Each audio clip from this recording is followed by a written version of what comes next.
Thank you. Thank you, honorable members. May I first check on the members of the portfolio committee? If they could just show their faces. Honorable Mkalipi, I can see we are here. Morning, Chair. Morning. Could I have the other members just to Honorable Taiposh? Chairperson, good morning, members. Honorable Van Veek, Honorable Mtolo. I think that's who we have for this morning. May I therefore request that we note there are members who have asked for us to be excused, who have apologized from the portfolio committee. This meeting is a meeting of the portfolio committee on COGTA, which is convened with religious leaders, as I think are represented here today. Excuse me, May Chair. I therefore take this opportunity to welcome all the members of the various religious organizations who are present here today. We will request that Sherin, the secretary of the committee, just to flight the list so we can see who is here. We may also, it's linked to the agenda, but I'll explain in a moment how we're going to deal with it. Excuse me, Chair. I'm sorry to interrupt you. Steve Swatch, I just wanted to give note that I am here as a member and appreciate you allowing other members. Member of what? Could you allow me to finish the introductory remarks and then I'll open up for comments? Yes. Yeah, I'll give you the space at that point. I'll give you the space at that point.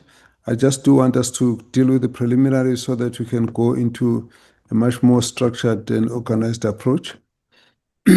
So what we are here about are the issues that have been raised by various religious leaders, but I'd like you to look at the way that this agenda has been put, because I have actually asked that this must be changed.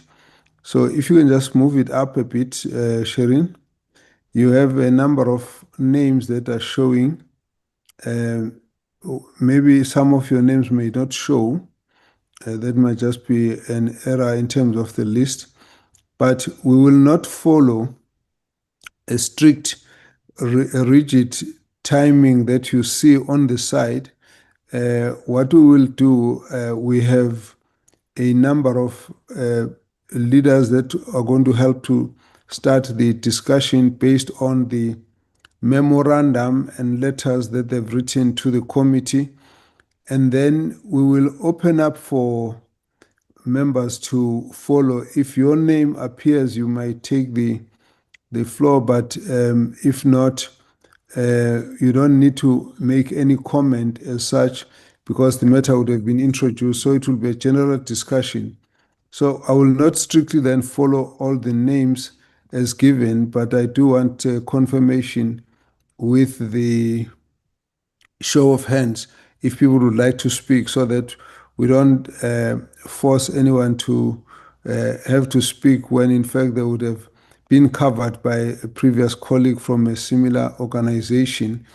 So I think the approach, therefore, I'd like to try and keep it as flexible as it would be. So for the honorable members of the committee, let me just ask if you want to raise any issues before we then get the religious leaders to comment on the approach. I do want us to try and tighten up the meeting so that by 11:30 we should try and be rounding up.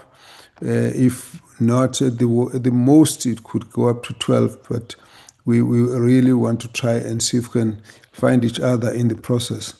Honorable Mkalipi. Good morning, Chair. Good morning to the colleagues. Chair, I just want to check with you. I also agree with your guidance, but maybe it will help us if you have an understanding the total number of the organization that have written to the secretary of the committee, and so we can know how many people are we expecting to come and do the presentation. Thanks, Chair. Okay, there are a few organizations, I would say probably 3 organizations that have written as such, and one, I think,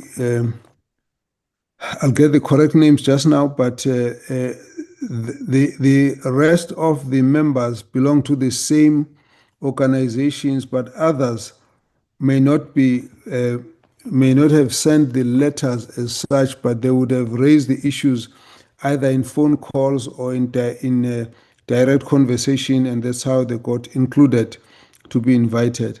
So, Shireen, can you just confirm that? It's confirmed that we have the numbers. What are the numbers we have? Then we'll come back to the Honorable Swart after that.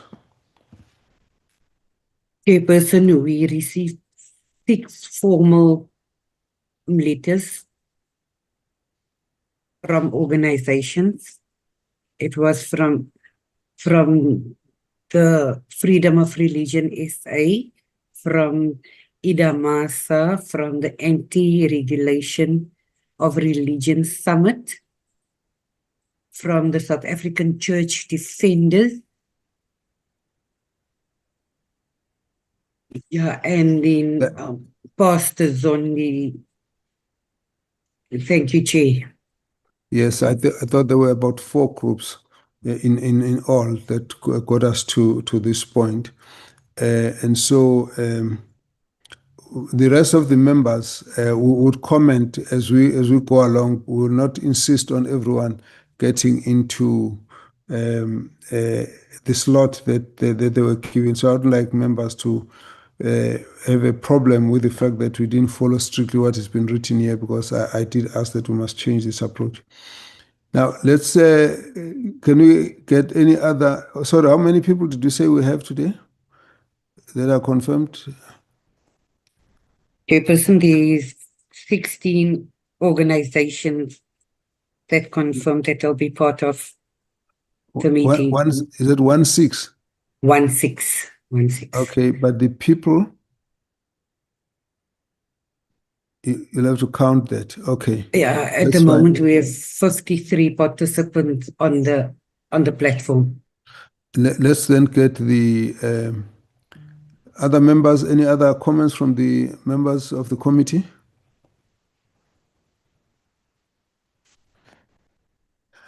Okay. What we'll do with the members of the committee, if in between there's a clarification that you need, you can raise your hands. We would like to take the submissions and listen to the conversation, and at the end, we will then come in and make comments as members of the committee if we wish to do that at the end. I do assume that we will understand this is not the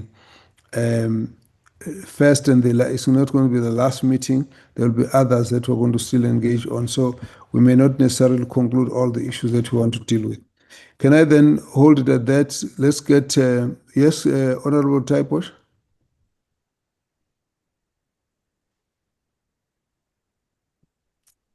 Honorable Taiposh. Morning, Chair. Can you hear me? Yes, I can hear you now. Thank you. Sorry, Chair. I just wanted to ascertain something. We've got 53 participants in total, and okay, there's 16 groups that have confirmed. My question this morning is, obviously, there are people that is for the regulation, and then there are people against the regulation. I just wanted to ascertain, because I don't think what we want is and I almost want to say, call it a fight in the meeting about who's for and why, and who's against and why not. So I just wanted to know if there's a common a goal in the meeting in terms of, is everybody against the regulation, or are there people that is for the regulation? Thank you. If people can indicate that, it'll just make it easier for us to understand their arguments. Yes, I will give a full background to this matter, and then I'll deal with all those aspects as well. So we'll get to that point. I just wanted All us right. to Thank you. align the Thank you, approach Chair. first. All right. Yes. Okay. Okay. Thanks. Any other committee member? All right. Honorable Swart. Morning, Chair, and morning to Morning. the members and to the guests. Firstly, let me apologize for interrupting you earlier. It wasn't my intention. I just wanted to, as a matter of courtesy, indicate that I am attending the meeting as a member of Parliament, and I just appreciate your alliance of other members from other portfolio committees. May I also just, if you allow me, just to mention a concern about the time given to each organization of 5 minutes. But I do appreciate that there are a lot of organizations and you've duly considered this, and you also indicated that this would be a first process of consultations. That having said, thank you very much, Chair. Yes, I did. Thank you very much, Honorable Swart. As you know, members of Parliament are allowed to sit through any committee, and so your presence here is quite welcome. And also, you will also participate, like all the members, at the time when the parliamentarians are supposed to come in. So we do expect that we will all wait until that point. Then I want to, oh yes, I can see, of course, Subrathi there. Please come in. I see your hand is up. Thank you, Chairperson. Thank you, Chairperson. Good morning to yourself and to honourable members. Chairperson, I'm not in a position to switch on my camera, if you can just indulge me. But mine is, like Honourable Swart, is to indicate that I'm not from the Portfolio Committee of Cooperative Governance, but I, like other MPs, have been approached by concerned religious leaders about this very important topic. So I appreciate the Portfolio Committee affording the opportunity to religious groups to express themselves. And as a Member of Parliament, as you've indicated, I will stay on the call and I will participate as I see fit. Thank you so much, Chairperson, for this opportunity to convene this meeting and allow this platform to religious leaders to express themselves. Thank you so much. You're welcome, Honorable Subrathi. So let me then say, at this point, I would like us to take you through a background. I will not ask members to introduce themselves. You will introduce yourself at the point when you are speaking. Honorable Swart is unhappy about the time slot. In fact, there will not be enough time ever to express all the views that there are on this matter. So I would like us to try and accommodate each other and cooperate as much as we can. The meeting has to be made to flow. So I would like you to just prioritize your issues in a manner that's going to make it possible that if we ask you to stop, you can then at least have covered some of the main issues that you would have liked us to focus on. It's not going to be possible to argue about time. Time is too short. Give me more time, Chairperson. We would consider that to be a bit problematic. I will ask that we try and keep to the time as much as we can. Again, I do want to request that let's allow the discretion of the chairperson in chairing a meeting of this nature, so that we do not have to be quibbling about points of order and I need more space and all of those issues. I think the discussion is a fairly important and very sensitive, and the leadership present here are very senior and very mature leaders. So the idea is to try and manage within the constraints of what we have amongst ourselves. Now, before I proceed, I do want to indicate to the meeting, there's a list of documents that were circulated. If there is any other that you might wish us to have sight of, please send it to Shirin, so that we can talk about it. But I will not be opening up space for a lengthy presentation at this point. I just want to take us through the background of the meeting so that we can then go into the discussion as it were. So the matter arises from a report from the Commission for Religious and Linguistic Communities, which is for short called CRL. And this matter goes back to 2017, 2018, 2019. Around that time, there were a number of issues that were worrying the society, South African society, in relation to conduct of certain leaders in various churches where there was consumption of rodents, congregants being made to consume rodents or snakes, or being fumigated or made to eat grass, and others where they were stopped from attending school, the children were not allowed to attend school, and a number of things that raised concerns. The CRL was then asked to look into the matter, which they did, and in the process, they ended up having to convene a discussion with various religious leaders about how to approach this matter.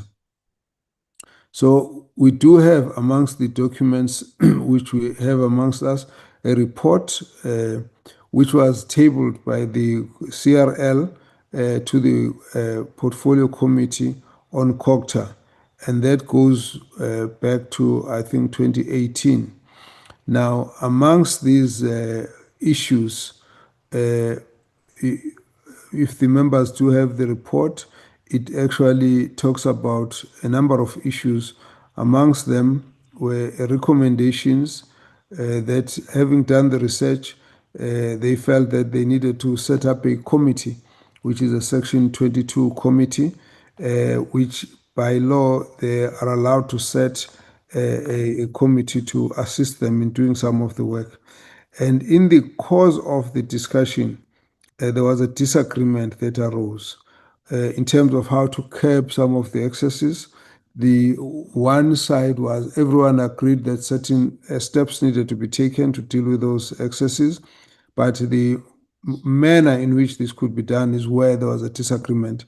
In the first instance, others were saying we need to just utilize the existing legislation to deal with those problems. And out of the research, they indicated, the CRL indicated that there was a lot of reluctance and loopholes in implementing the existing legislations.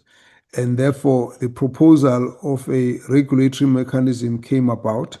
And then a number of organizations that supported, and then a number also that did not support, and they felt that this process would infringe on the constitutional provision of the freedom of faith and religion.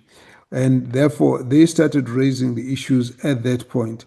Now, a number of letters have been written to minister, to president, and to various leaders to object to this process. Now, this process was kind of interrupted by the fact that the matter was tabled by the committee to Parliament for adoption, but because of the end of term in 2018, the report had not been adopted by Parliament, so it does not stand as a resolution adopted by Parliament, and then it's lapsed at that point. Now, when the report lapsed, but nevertheless the CRL had continued with the committee, which is the Section 22 committee, and it was beginning to do some work.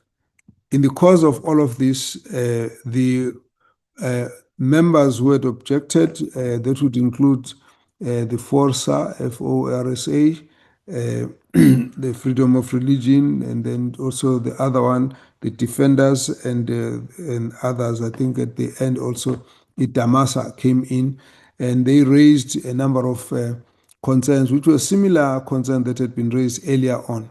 And in that process, again, memorandum sent to the president, to the minister, and to the CRL process. Ultimately, a memorandum was sent to Parliament, to the Speaker of Parliament, and I was therefore requested to come and collect this memorandum in a march that took place in the front gates of Parliament, which was in November last year. I then accepted the memorandum, and then I promised that those who had raised the issue would be invited to come and address the portfolio committee at that time to deal with this matter. The portfolio committee had already had a briefing from the CRL, and the portfolio committee was preparing to have a meeting with the leadership that had objected to the Section 22 committee process. The committee invited the minister and CRL to come and discuss this issue, and the minister did indicate the limitations that the minister has over the role of the committee or on the commission, and indicated what they could and could not be able to do. And so the committee then wanted us to take the process forward. But in the meantime, then there was a court application that was moved by the members who had been objecting. And in the process, we were then stuck. We couldn't proceed with the meetings that we had offered to do with the leaders that had submitted the memorandum. Now, part of the reason why we couldn't proceed was that the court order had two issues with it. In the first instance, the court application had to do with the request of the CRL not to be engaged on a matter which was already in court, and that they would not be able to deal with the matter. We then had observed also in the application, court application, aspects that were indicating that those who had gone to court had not seen the need for any mediation if you look at the papers. So the portfolio committee then felt that the issue that needed to be attended was that we must get a legal opinion before we got ourselves entangled in this matter. The legal opinion is attached, or maybe will be sent to the members, so you will be able to have a look at the legal opinion. But in brief, it covered a few issues. The first issue we wanted to clarify was the status of the report of the portfolio committee to Parliament in the face of the lapsing period of the previous administration. And of course, the legal opinion indicated that the report was not adopted by Parliament, so it cannot stand as a report of Parliament. But two possibilities exist, and that is the current portfolio committee as a successor in title who owns the work of the previous portfolio committee can either get the whip of Parliament to move that this matter be brought back from the previous report and be adopted by Parliament, which is one way of dealing with this matter. The other one is that the portfolio committee can look at all of the work that has been done and decide whether they would like to take the report forward in whatever manner. However, the portfolio committee needs to be aware that there is nothing they can't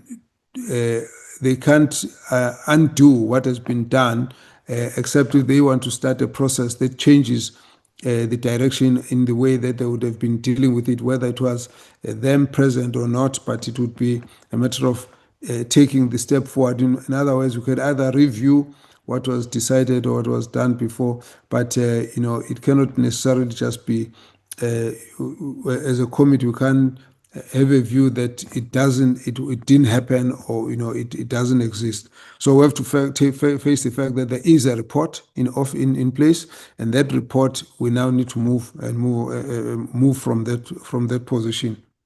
Then the other issue that was raised was that we were concerned about whether having a court application precludes Parliament from dealing with this matter. And of course, insofar as the court application is concerned, there is the Parliament is not cited, so we're therefore not party to the matter in court, number one.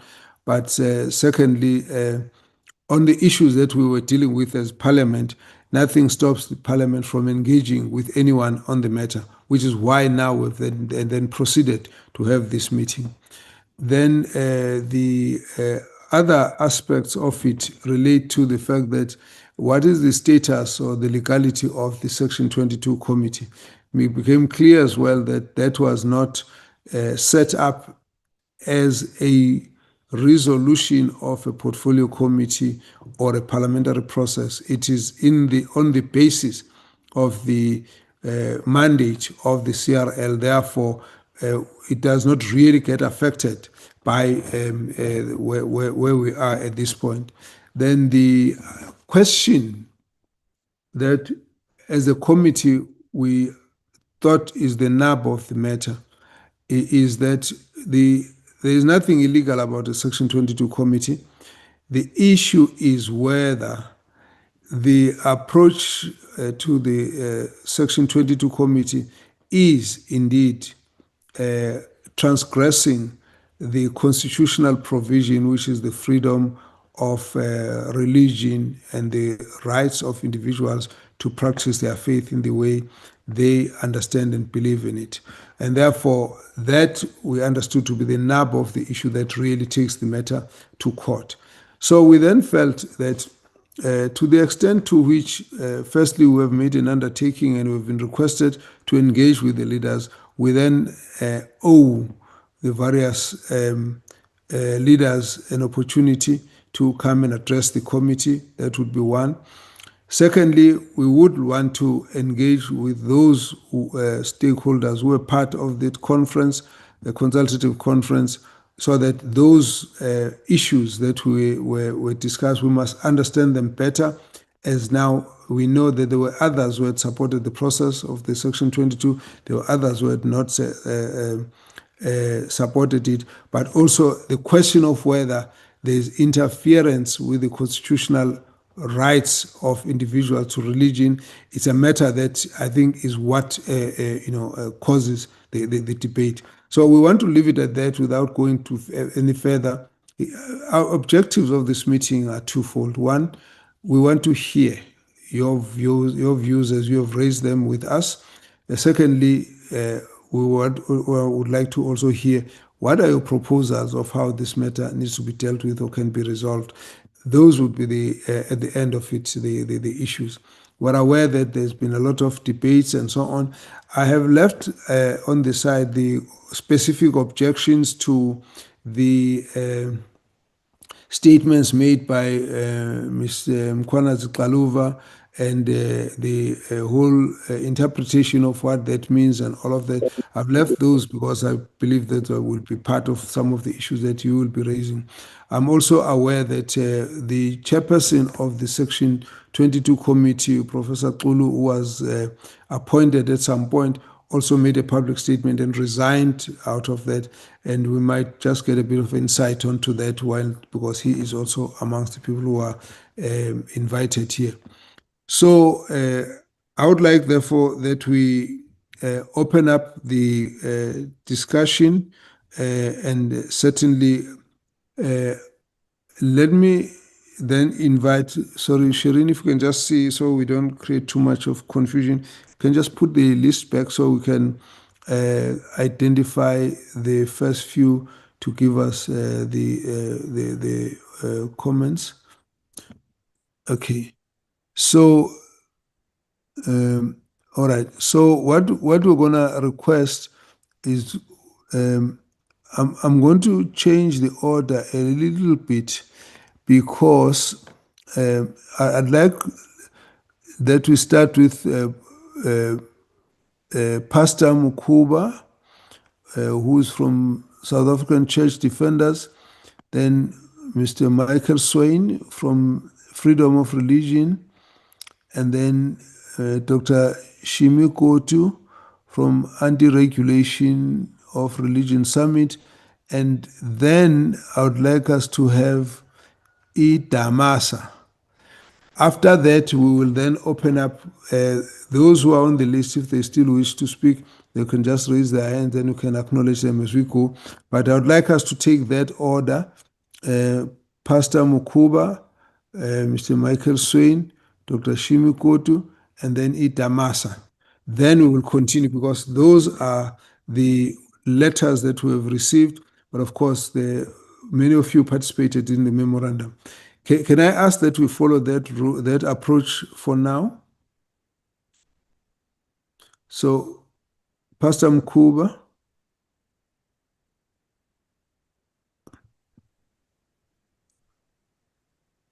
You are muted. Can you hear me?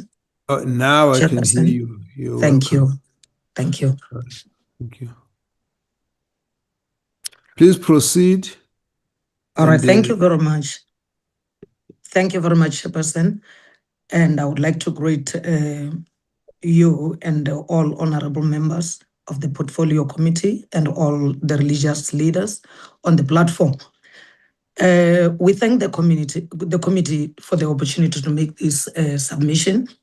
The South African Church Defenders appears before you, and it is pursuant to the memorandum delivered to the Speaker of Parliament on 13 November 2025, and in response to the committee's invitation to make representations on the conduct of the CRL Commission and its chairperson, Ms. Tokom Kwanazi Kaluva, particularly in relation to the current initiative described as self-regulation of religious institutions.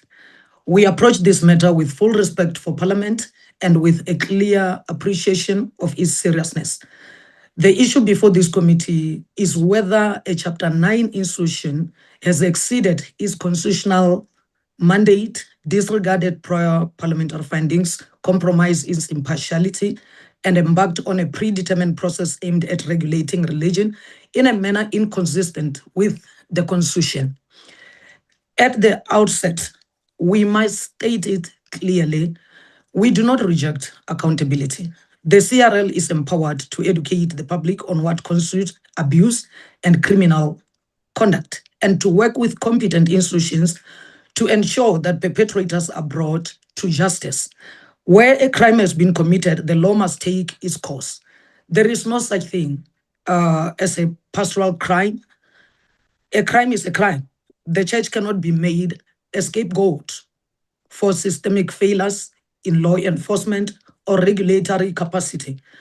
Criminal conduct must be addressed through existing laws and institutions, not by creating parallel structures that target religion. The current initiative by the CRL is not new, as you have stated, Chairperson. Between 2017 and 2020, this committee considered, and I believe did not really approve the regulation of religious institutions, including compulsory peer review.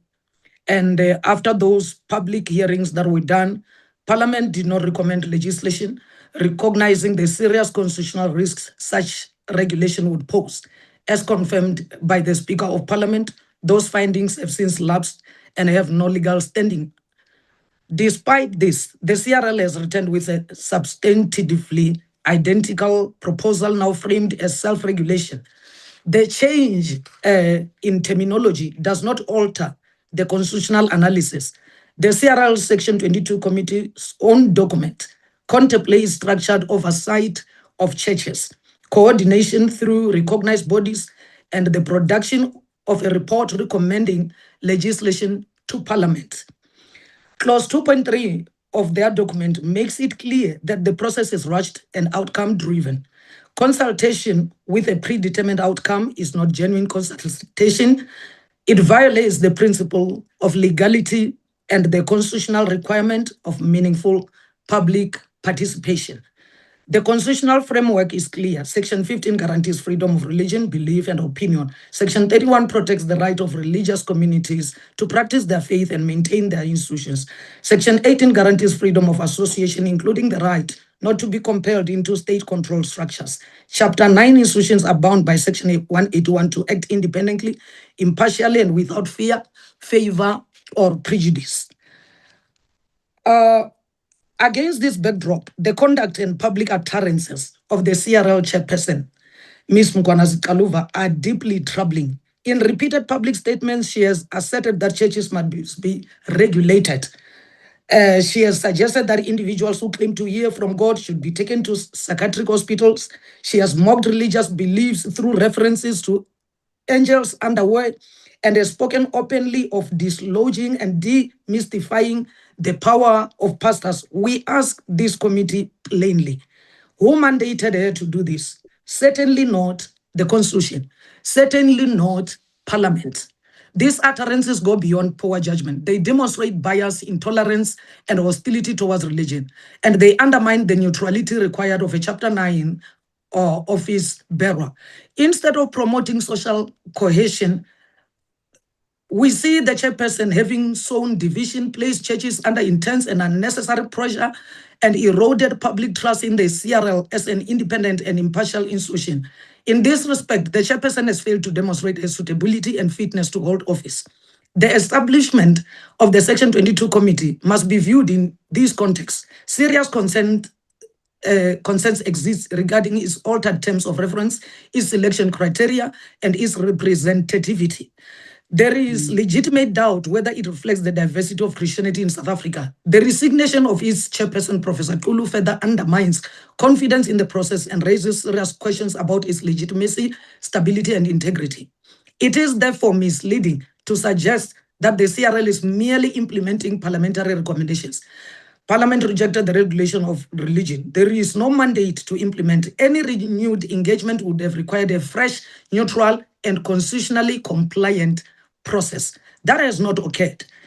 Chairperson and honorable members, what is at stake are fundamental rights. Freedom of religion and freedom of association are foundational to South Africa's constitutional democracy. These rights cannot be limited at the discretion of a Chapter 9 institution or its leadership, but only in strict compliance with Section 36 of the Constitution. For these reasons, the South African Church Defenders submit that the CRL's regulation initiative is unlawful, unfair, irregular, and unnecessary. The conduct of the chairperson has compromised the integrity of the process and brought the institution into disrepute. We submit that she should be suspended or removed pending a full investigation, and that the Section 22 committee, now further weakened, should be disbanded. We do not oppose accountability. We oppose unconstitutional control. We do not resist engagement. We resist predetermined outcomes. We will lawfully, resolutely, and constitutionally protect our rights, our freedoms, and integrity of our faith communities.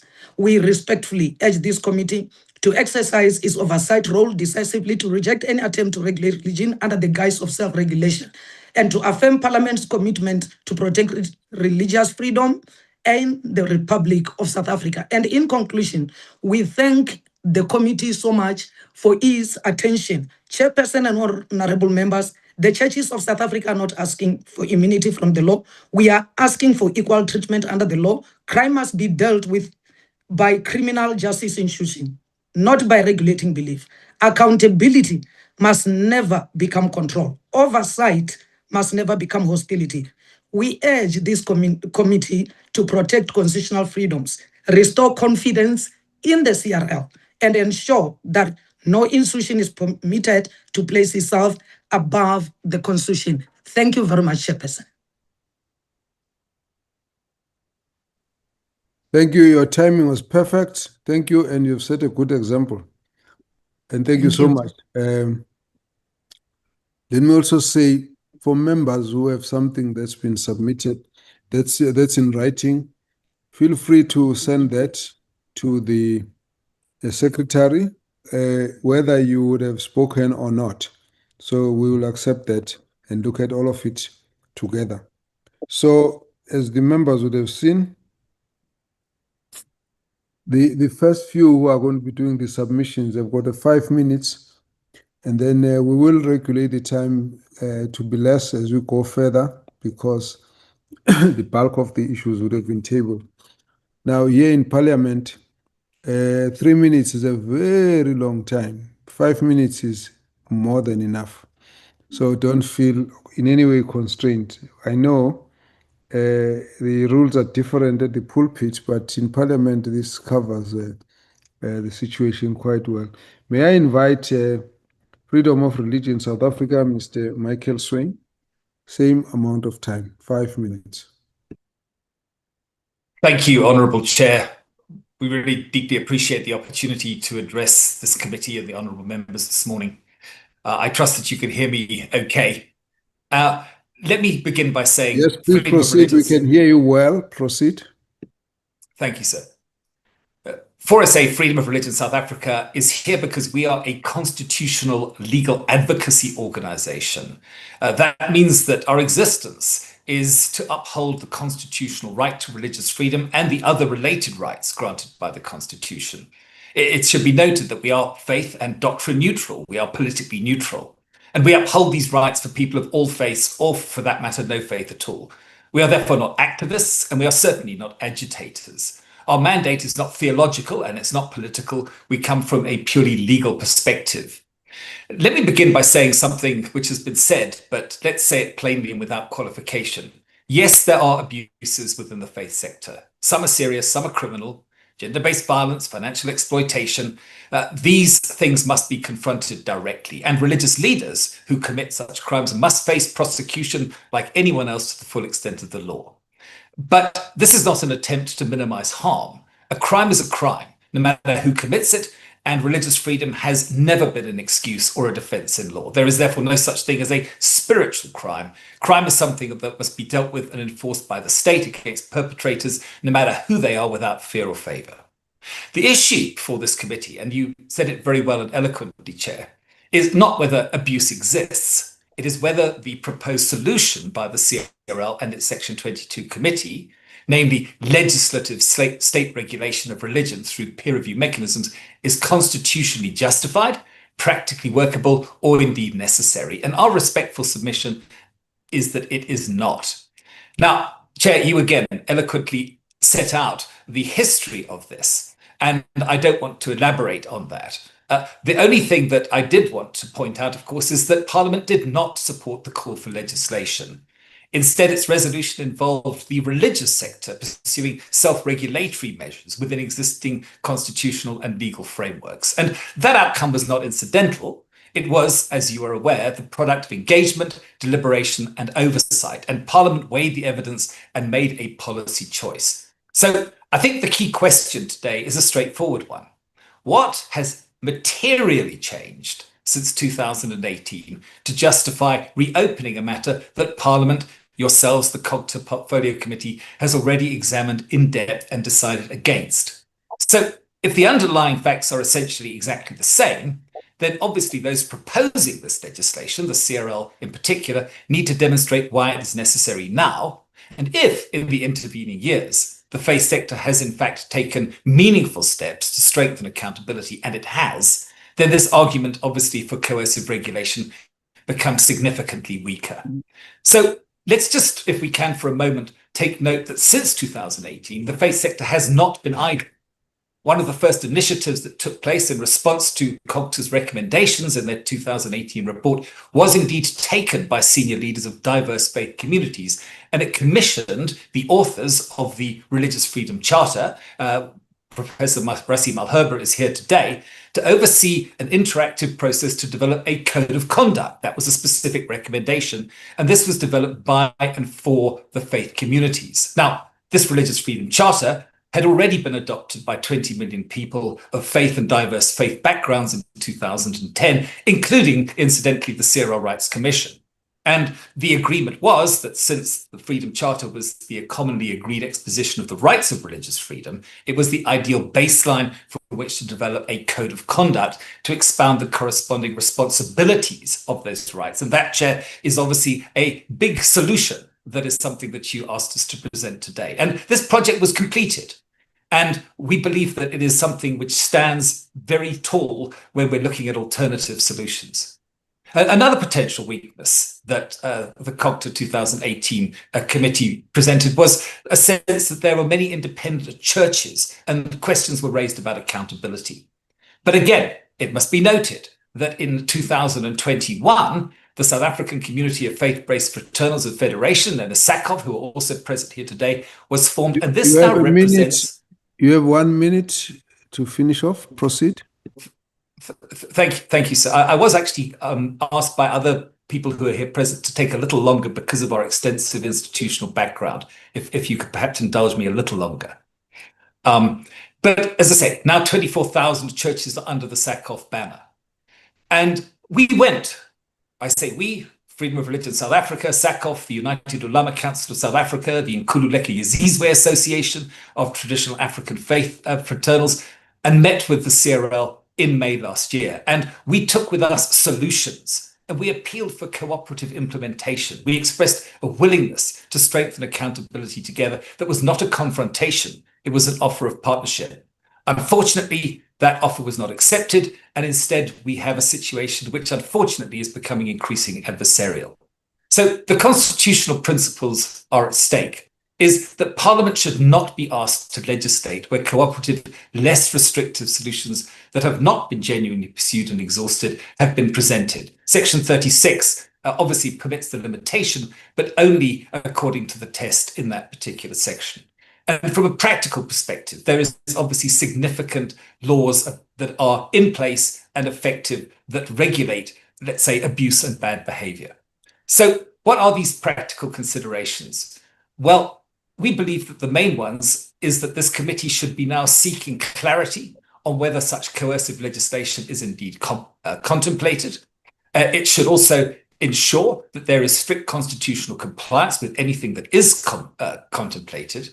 And of course, to give fair and full consideration to non-legislative alternatives, and 4SA has submitted those as part of our proposal, which we believe will fundamentally address and deal with the issues. And again, we should be encouraging cooperative engagement rather than further polarization.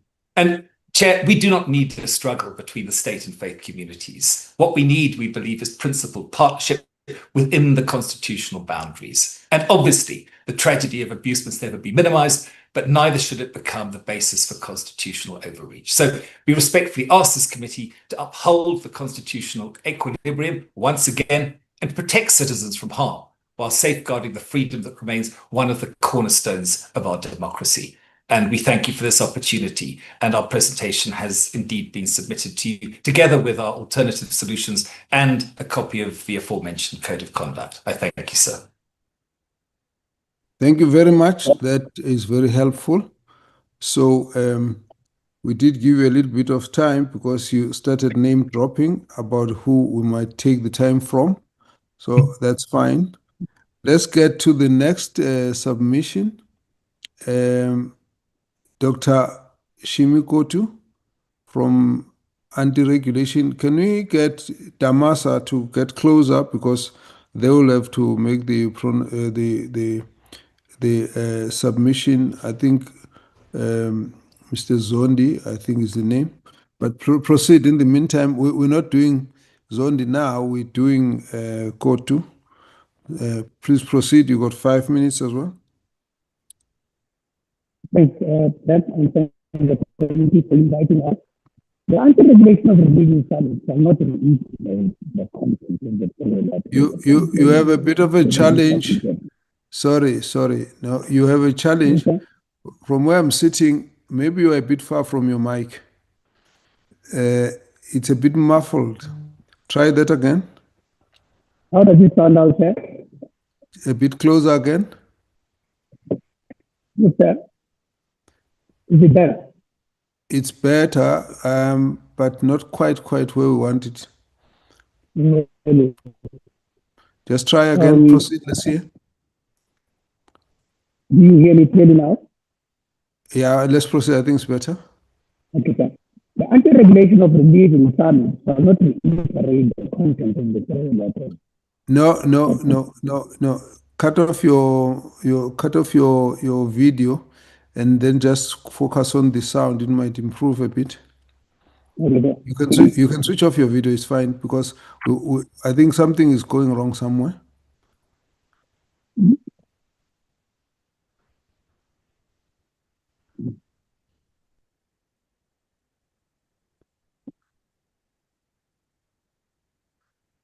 If you brought your mic closer to you and just adjust your mirror, your camera a bit.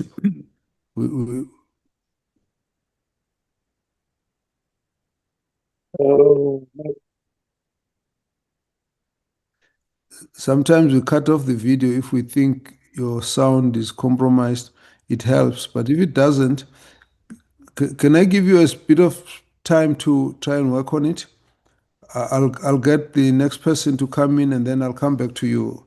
Let's see if we can fix that. We still want to get your input.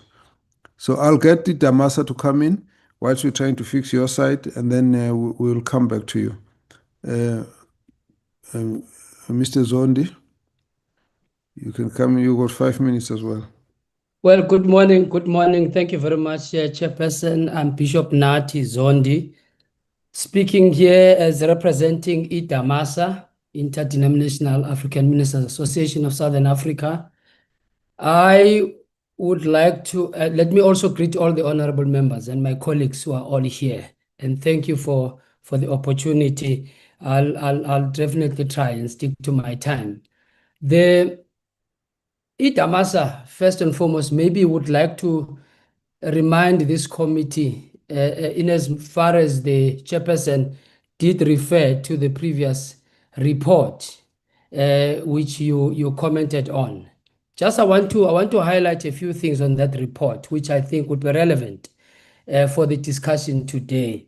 If you look at what the observations that were made by the COGTA, the previous COGTA committee, there are a few, but I'll highlight some.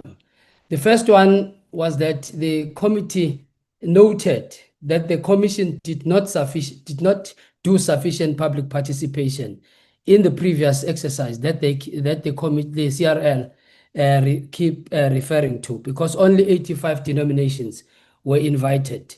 The second one was that there was disagreement over the constitutionality of the recommendations of the CRL. And the third one was that religion should not be commercialized. The fourth one, denominations have been sufficiently regulated, and this has been working very well for them over a very long time. The last one, which I want to quote, is that commercialization is an infringement of the constitutional right of people. IDAMASA endorses those observations. And over and above that, in as far as the letter that we've submitted is concerned, we would like to highlight the following.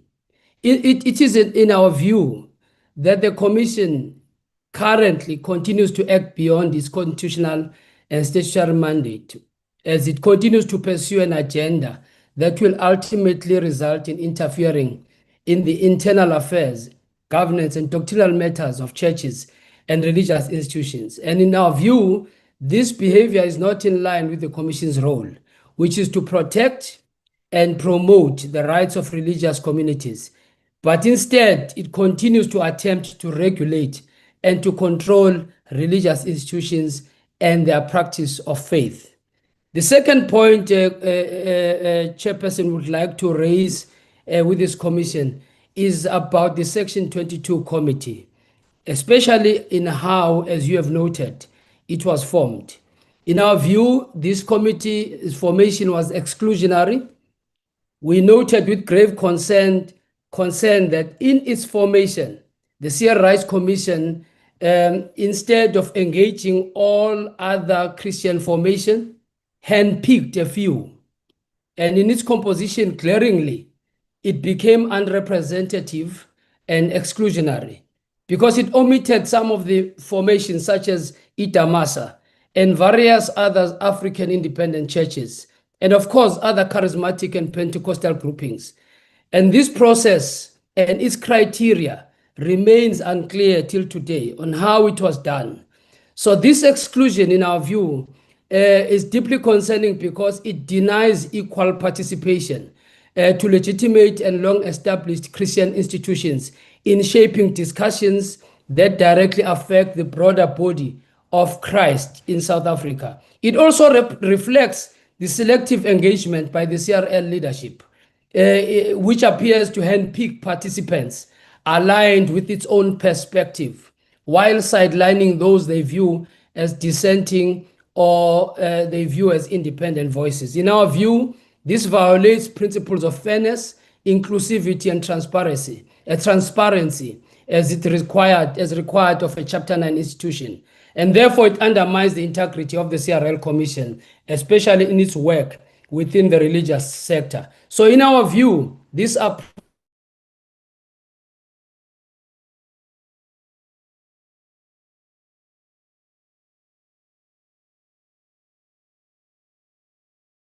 community and of the committee to be aware. As the first speaker has alluded to the public statements, we do raise our concern. We feel that these statements undermine Christian beliefs. They are troubling because what they do, they put to question the legitimacy of Christian spiritual practices such as hearing from God, healing, prophecy, deliverance, tithing, etc. Round up. Now, these, in our view, Chairperson, cannot be left unattended because they also they erode the public confidence of a Chapter 9 institution. So our suggestion and our proposal, therefore, is that this committee should also do an investigation on the conduct and the decisions of the CRL's Rights Commission's leadership, especially as it relates to the Section 22 committee. We propose that the operation of the Section 22 committee should be halted or suspended until an inclusive and representative process is undertaken, ensuring fair representation of all major Christian groupings and denominations. Thank you very much for the opportunity, Chairperson. This is our submission as Itamasa. Thank you, Bishop Zondi from Itamasa. Let's come back to Sekotu. Let's see if you have cured your technical glitch.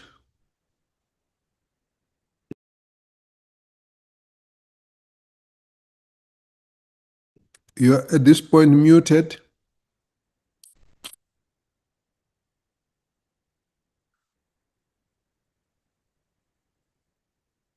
You're still muted. Yes, sir. Good morning. Proceed. Do you hear me now, Chair? Yes, I can hear you. Thank you. The anti-regulation of religion. Okay, thank you, sir. The anti-regulation of religion summit shall not reiterate the content of the 3 letters we have already submitted to the portfolio committee regarding the operations of the CRS Commission. We have 5 basic recommendations and we have reasons for that. What we recommend as a way forward for the COGTA portfolio committee is as follows. We call for the immediate suspension of the Section 22 committee as it is unconstitutional in its establishment. It's not representative and is completely irrelevant. Why is this committee implementing the recommendations of an expired, elapsed, and non-existent report? But then, even if that report had any status before Parliament, Parliament had rejected the CRL's attempt at regulating religion on the basis of those recommendations be unnecessary, unconstitutional, and unworkable. Of particular concern to us are the following. We keep asking the CRL Commission to give us proof that since they're a Chapter 9 institution and 12 commissioners were appointed, and every reference to decisions taken by the CRL Commission is commission. And the fact that the chairperson has no executive powers, we have asked them to give us the resolutions that established the Section 22 committee. Ms. Kaluva makes a vague reference to a meeting of the 5th of February, 2025, where a resolution, a quasi-resolution was taken to establish this. But if you investigate that further, we want to see a plenary resolution that determined the committee's mandate, that determined its terms of reference, that determined who would serve in the committee, which determined a transparent recruitment of these committee members, and that determined how they would vet them. One of their members, the Section 22 members, CBC, blatantly came during the press conference last week and said, some of the members sitting here in the Section 22 committee come from those churches which groom young girls for marriage and which promote pedophilia. We have asked for those for that piece of information, and it has not been forthcoming. So, if you consider Professor Kulu's presentation on the 15th of January, not only is the operation of this committee solely under the control of the chairperson, she keeps altering and amending the terms of reference at will, as and when she wants. She is confusing the definition of full-time commissioner with executive commissioner. Ms. Kaluva has no executive powers to make decisions on behalf of the committee. And one error, one blunder, is the formation of the Section 22. We are calling for its suspension pending the further investigation by the portfolio committee. The second thing we call for is the immediate precautionary suspension of Ms. Kaluva as a reckless modus operandus is detrimental to the CRL's mandate and its constitutional obligations, which is merely to protect and to promote religious rights. She is way beyond that. Her era as chairperson has turned the commission into a vigilante body. And in her referring specifically to her, she's a constitutional delinquent. She does so much to disregard what the Constitution said the CRL Commission should do. But then she is of the opinion that once you have legitimately identified a problem, how you resolve it does not matter. That's vigilantism. We agree that there were abuses. We agree that there was criminal activity. But there are constitutional ways, there are legal ways to resolve that. So we consider her a constitutional delinquent. And if you understand the concept of constitutional delinquency, it's behavior that contradicts the supremacy of the Constitution. Under her chairmanship, the CRL is failing to meet its constitutional obligation. The concept of a constitutional delinquent stems from the principle that any law or conduct inconsistent with the Constitution is invalid, and she epitomizes that. 3, we are calling for the formation of a parliamentary error committee to investigate all allegations brought to COGTA by the religious committee against Mr. Kaluva. 4thly, we are recommending for the invitation of the other 11 CRL commissioners. And it's important that we do so because, one, the president did not appoint one person. He appointed 12 people, and they are nowhere in the press conferences. There are no plenary resolutions. We think if Parliament sets up an investigative process and all the other 11 commissions are invited to make presentations, we may establish one of the 2 reasons. The first probability is they are complicit in the unlawful acts and irregularities perpetrated by their chairperson, or they are completely bullied by her and their appeals for intervention are ignored. Our last recommendation is a thorough investigation of allegations made by Professor Tugu. They were damning. In this media conference, he made references to allegations that are reminiscent of our conversations with the CRL commissions. Togo Kaluva thinks that the CRL commission is a personal entity, whereas, according to the Act, she has only 3 responsibilities. She's supposed to convene plenary meetings, chair those meetings, and convene a national consultative conference, not to operate as a de facto executive chairperson of the CRL commission. We think the other commissioners should make presentations to Parliament to establish if they are complicit to what we see as this unconstitutional behavior, or maybe they've been bullied. I'm going to restrict my presentation to these 5 recommendations, and I pray that they meet your most favorable response. Thank you, Mr. Chair, and thanks to the committee.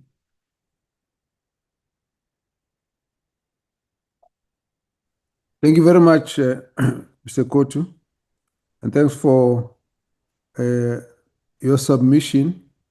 And I do know you did submit some of the issues earlier, but if there's anything additional, you are free to submit. Thank you, Chair. Thank you. We have taken the first 4 of the bodies that were primarily at the beginning of the concern raised.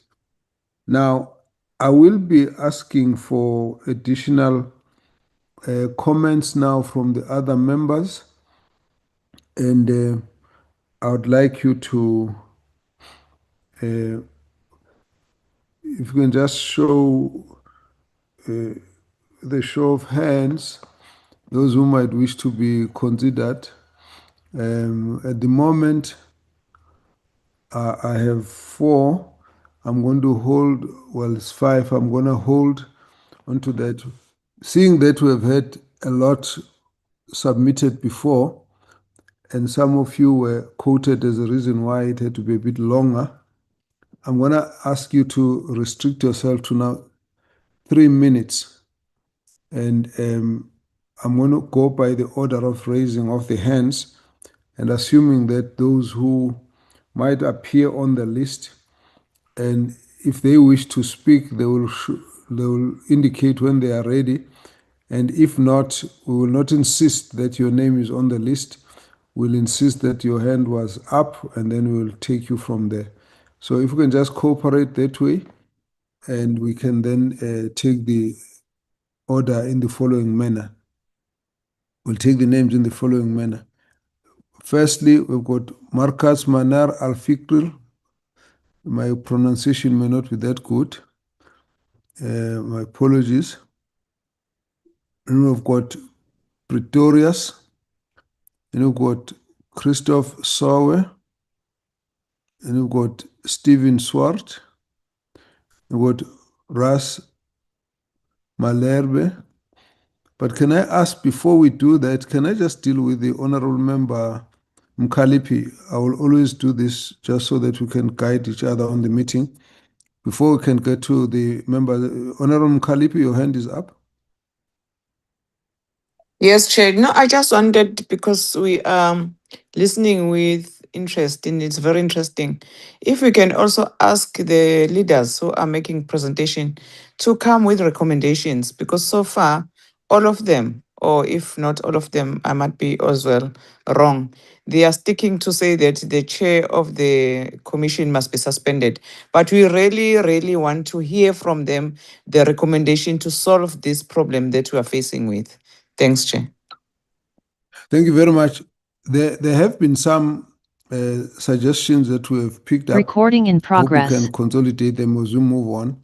That will come out in the report. I won't go into that now, but your point is noted. Can we just ask the members to focus on solutions as well, proposals of what can be done? So let's follow the order.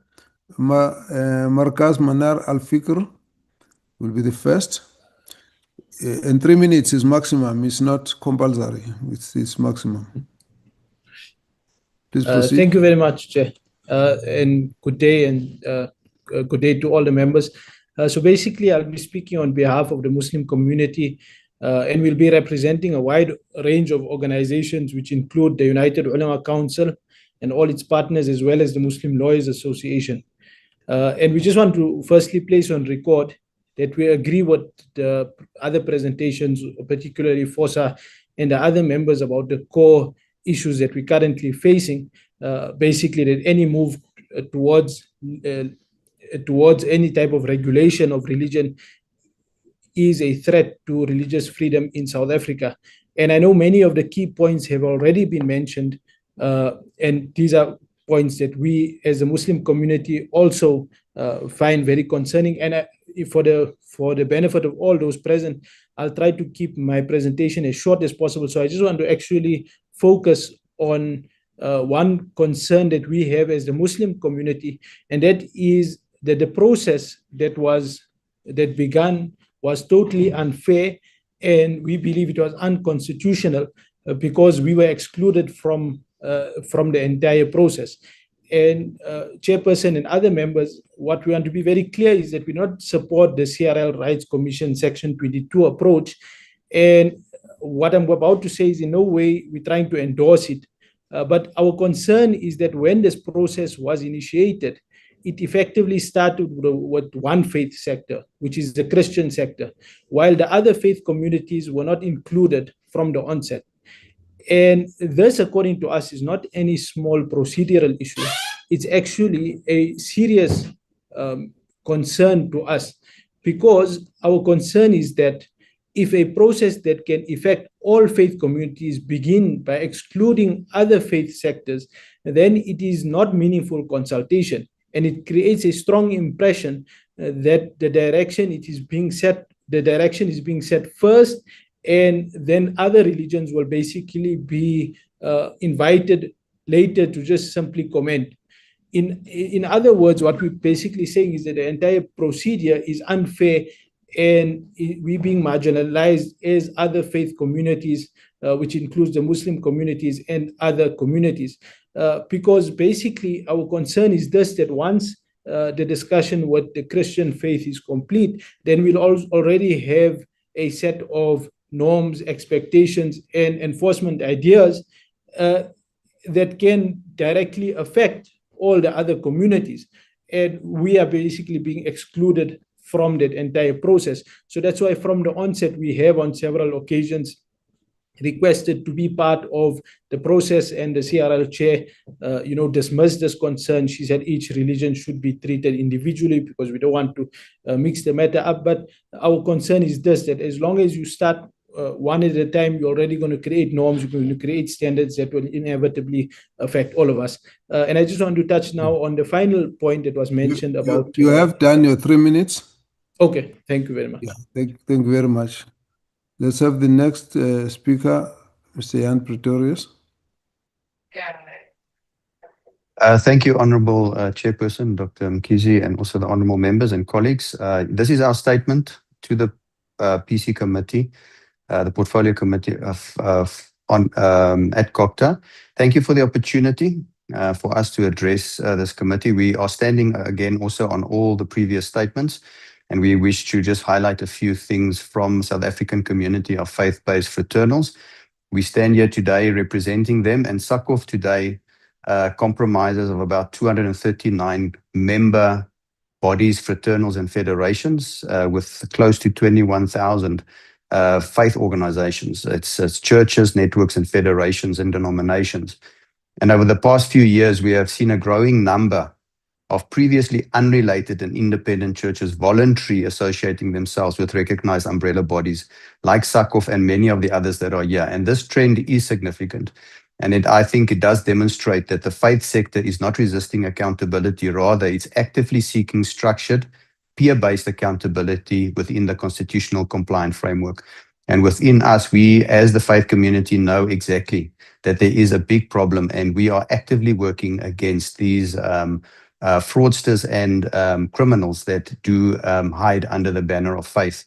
But however, our engagements with the CRL Rights Commission under the leadership of Ms. Toko Mkonazi-Taluva has been deeply concerning. And personally for us and a few of our member organizations, we have been excluded critically from critical engagement affecting this religious sector. And on certain occasions, it was through administrative processes and in certain engagements, even physically, where there was security that we couldn't even be included. It wasn't incidental. It is. It appears deliberate. And as some of my colleagues before me said, that it looks like it's a cherry-picked grouping. Now, what I want to get to is that SACOF, together with all other partners that are on here, have submitted comprehensive alternative recommendations to the CRL, constructive solutions with our personal one-on-one meetings with them. But these have been ignored, and these recommendations were practical, legally grounded, and sector informed. So a few of these are existing legislation and non-legislative options and alternatives to strengthening those, having charters and codes that we all assign to voluntarily, having these groupings, umbrella bodies that keep our members accountable. But our concern is that all these alternatives have been unreasonably dismissed without proper consideration. To end off with, Chair, to try and keep within my 3 minutes, we want to just make sure that we also, furthermore, out of the mouth of Professor Tulu, these concerns have been corroborated, and certain of the statements that we've made before his resignation was just corroborated, and we want to make sure that we have an inclusive. Thank you, Honourable Chairperson and members.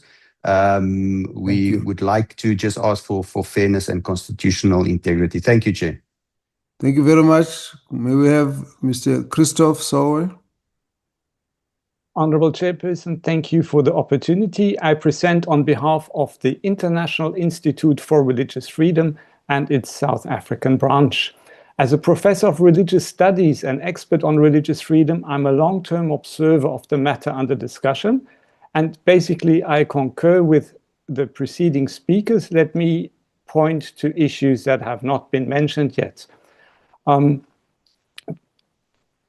5 recommendations. Number 1, take into account the purpose for which CRL was created.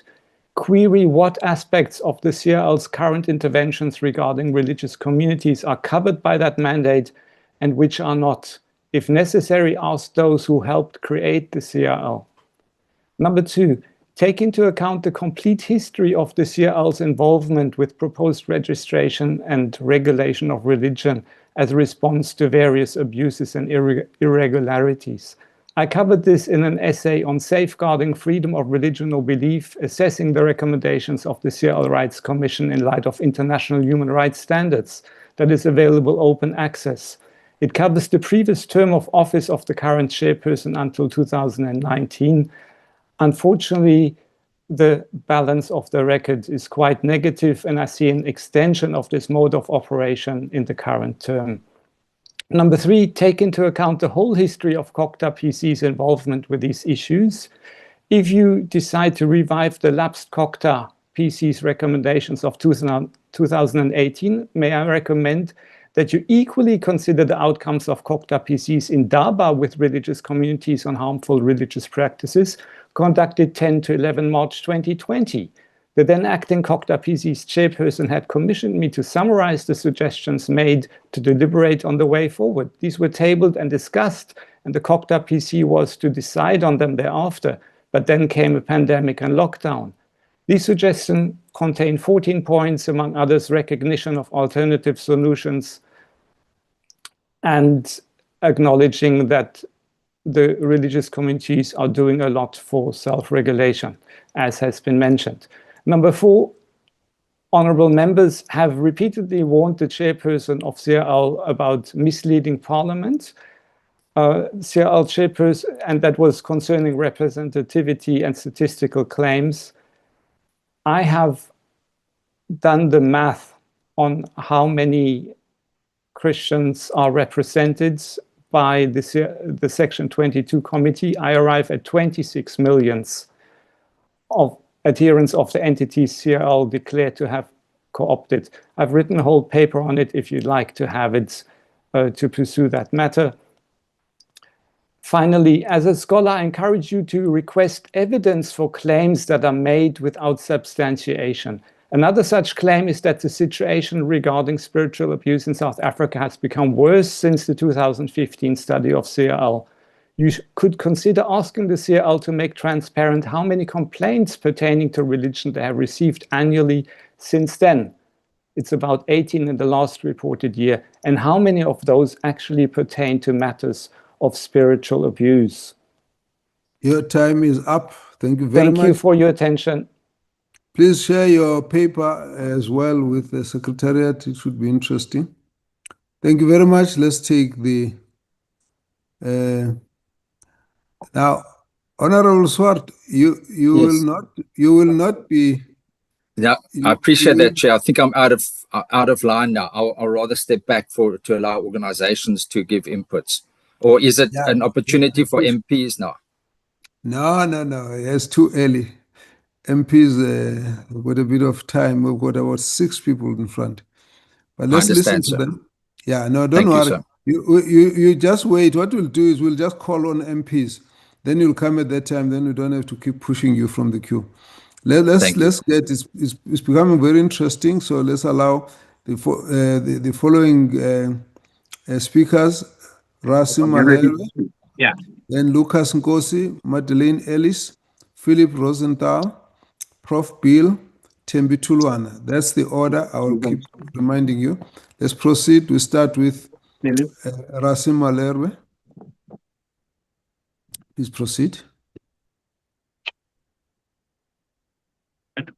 Yanana, you can read that. You have a bit of a problem with your sound. Try again. He's muted, Chair. You muted now. Is that better? That's it. Thank you very much. Thank you. Yeah, I represent the Council for the Protection and Promotion of Religious Rights and Freedoms, which we could say is the caretaker of the Charter of Religious Rights and Freedom. Rosenthal, you need to mute. We can hear your conversation. Let's proceed. Please stay muted. Let's proceed, Mr. Malere. Thank you. So we take care of the Charter of Religious Rights and Freedoms and the Code of Conduct. I submitted it in a letter to you, Chair, and I put it on the chat box. If there's anybody at the end who would like more information about this, I will put my email address in the chat box and people can just drop me a line. The Charter spells out the scope and content of religious freedom and came into being in 2010 through a wide consultative process. It was signed and is still supported by all major faith groups, churches, and other organizations and individuals. The Code of Conduct, in turn, is the product of a counter-proposal that was made to this committee 8 years ago, when the idea of a law to regulate religion was floated for the first time. After the COGTA hearings in 2018, I think, we drafted the code through another consultative process, and again, many religious bodies and organizations endorsed or otherwise supported the code. Where the Charter spells out the rights, the code spells out the responsibilities. So the code focuses on things like respect for human rights, especially human dignity, and to refrain from any form of abuse and anything else violating human dignity, also the rights of children. But it also includes matters about civic responsibilities, respect for the law, proper administrative procedures, sound financial practices, and so on. These documents, already so widely supported, provide for true self-regulation. The voluntary commitment to them is the way to bring change where it is needed in the religious sector. We share the concerns of the CRL Commission and deplore any abuse in the name of religion. But to make another law, well, apart from putting an almost impossible burden on the state to enforce it, too much will be lost. Most of all, the precious right to religious freedom. We are not saying don't do anything. We say the Charter and Code are the proper alternative. They are open documents available to everybody to endorse them, include them in the official documents, take ownership of them, and commit to them in their day-to-day activities and conduct.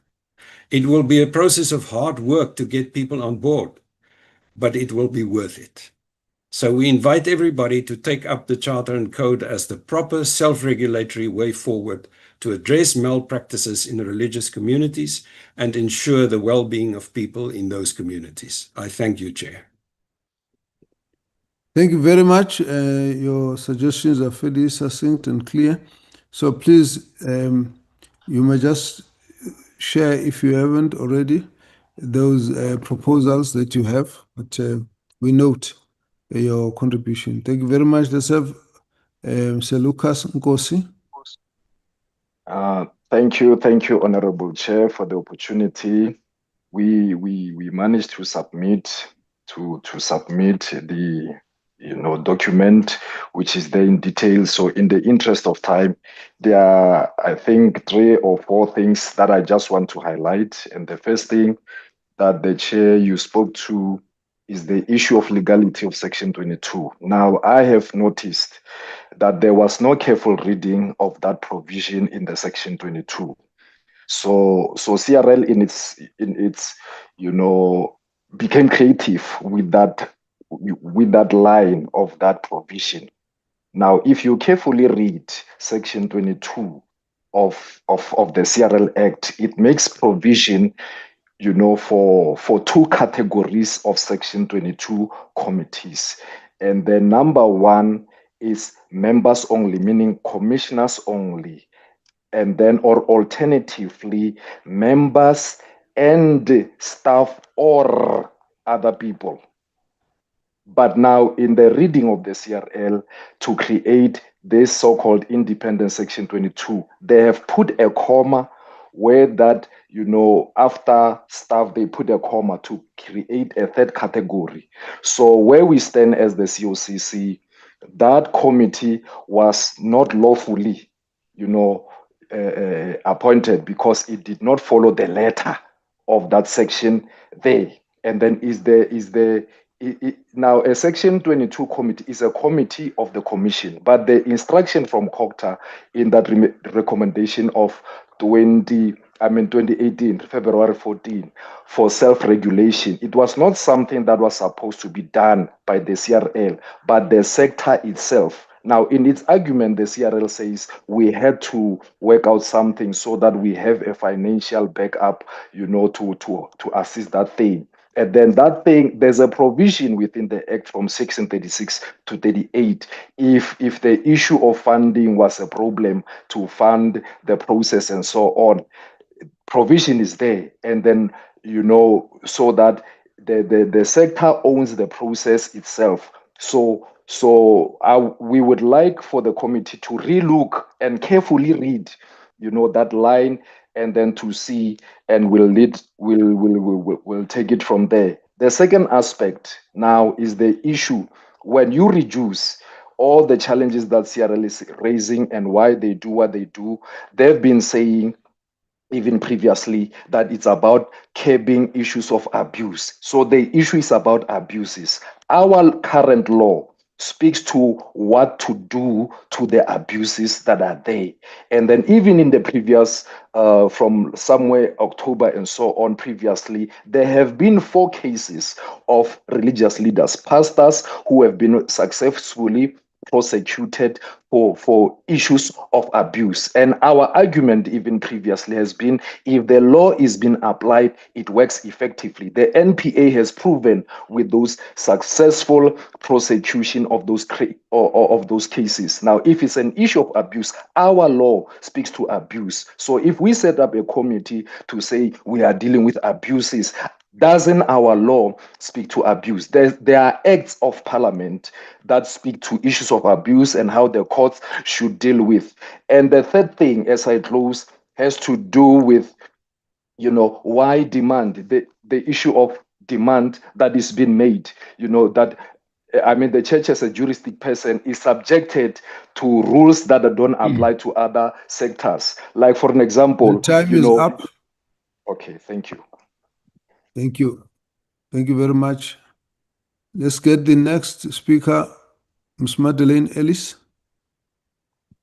Good morning, Chair and honourable members, fellow colleagues. I'm here on behalf of the Full Gospel Church of God in Southern Africa, and I will refer to the FGC in this regard. The FGC makes the submission in light of the CRL Rights Commission's renewed effort towards the regulation of religion, and in particular the establishment of the so-called Section 22 Committee. The FGC considers it necessary to place on record the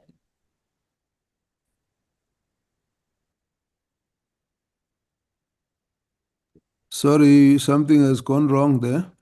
Mr. Nkosi, please mute your mic. But let's try and see what's the problem. Madeleine, you'll come back. Try and see who can fix the problem. Let's take the next one. Mute. Rosenthal, Philip Rosenthal. I'm not sure whether that's Rosenthal showing there. It looks like, okay. Now you will choose who's going to speak. I see you're sharing. Please proceed, but only one of you will speak. Please go ahead. Unmute yourself. Madeline will come back as soon as she fixes the stuff. Please proceed. Bishop Begwa, it is you who's speaking. Please unmute. Thank you, Doc. Good morning to my colleagues. Good morning to the chair of the Portfolio Committee. Bishop Templeton Begwa is my name, representing the African Religious and Traditional Leaders Council, KDF, Religious Forum, Concerned Christians of Cape Town, Religious Forum Without Walls, churches, network leaders, and umbrella bodies in South Africa. We are a national body in all provinces. Well, Mr. Chair, we tried everything that we could in our powers to try to get attention from the chair of committee. Now we have decided to submit this petition to you and the speaker. We, the undersigned leaders representing Christian churches, religious formations, traditional leaders bodies, advocates network, and community structure in Cape and across South Africa, request the Parliament to investigate the conduct of the chairperson of the Cultural, Religious, and Linguistic Commission, Toko Mkhwanazi Khalova, in terms of Section 17 of the CRL Rights Act of 2002. The CRL chair has made multiple public statements that warrant investigation.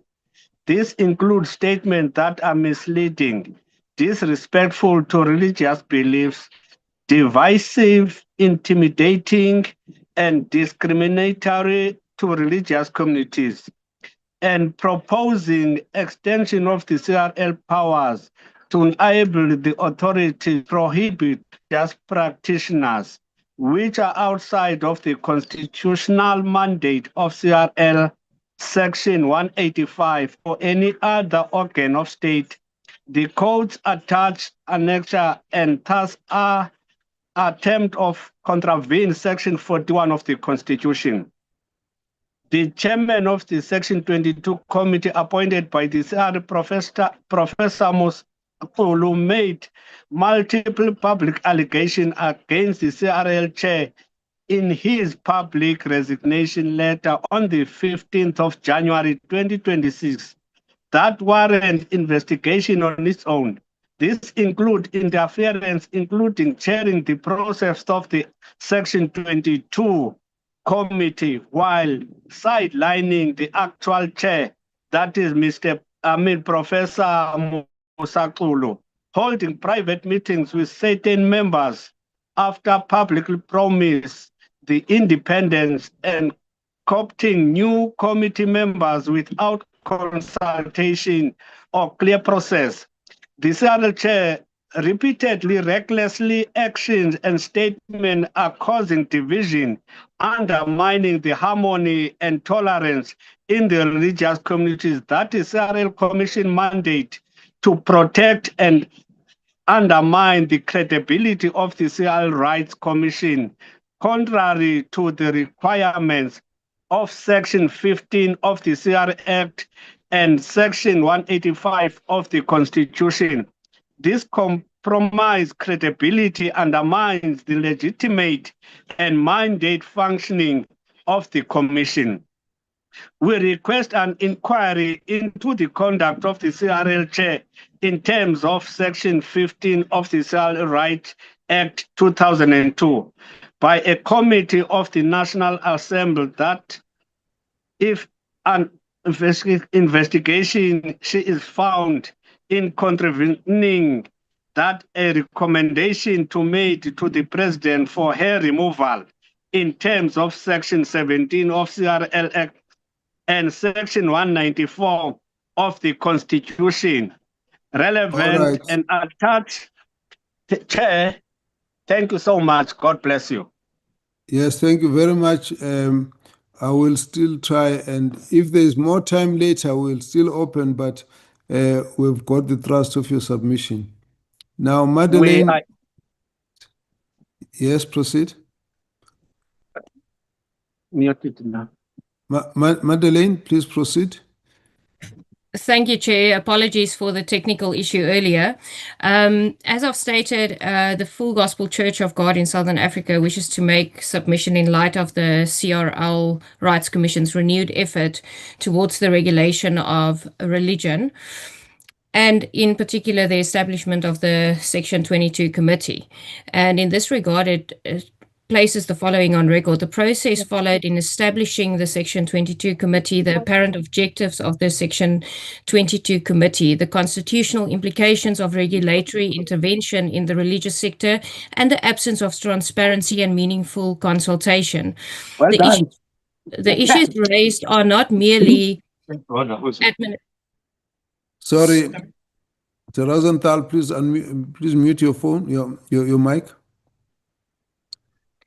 The issues raised are not merely administrative or procedural. They implicate fundamental constitutional principles, including freedom of religion, institutional autonomy, and the separation between church and state.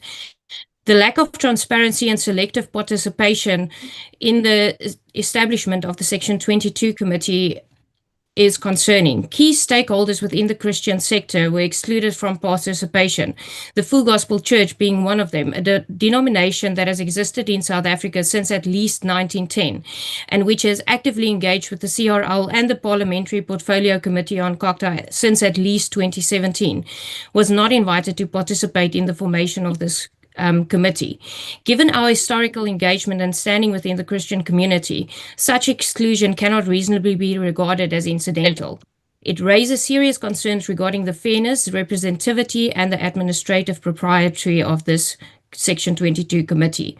It appears that the Section 22 Committee has been established with a primary focus on regulating the Christian church rather than the religious sector broadly, which is also deeply concerning and raises questions regarding equal treatment, rationality, and constitutional compliance.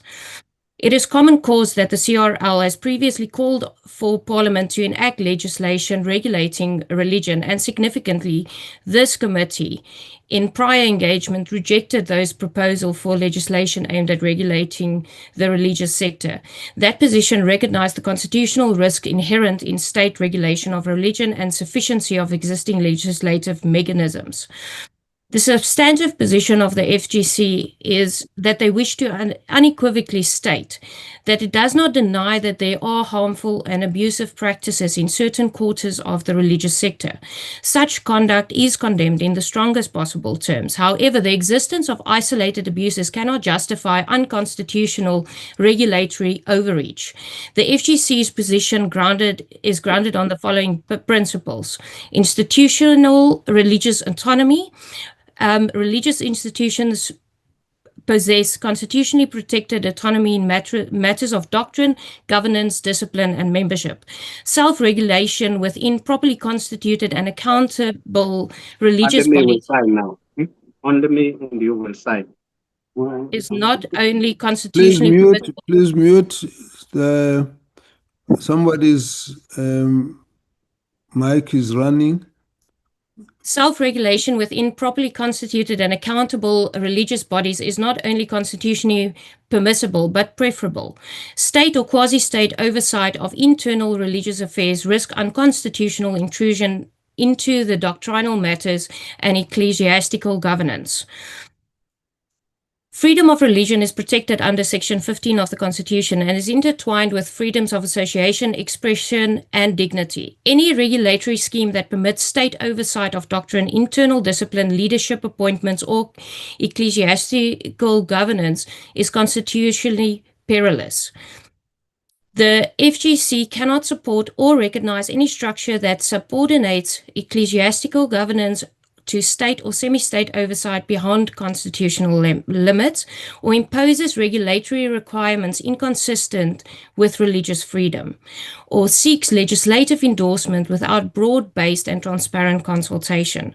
Engagement is welcome, but constitutional encroachment is not. Thank you, Honourable Chair. Thank you very much. Thank you. We gave you a bit of injury time there. All right, thank you very much. Yes, let's go to Professor Bill.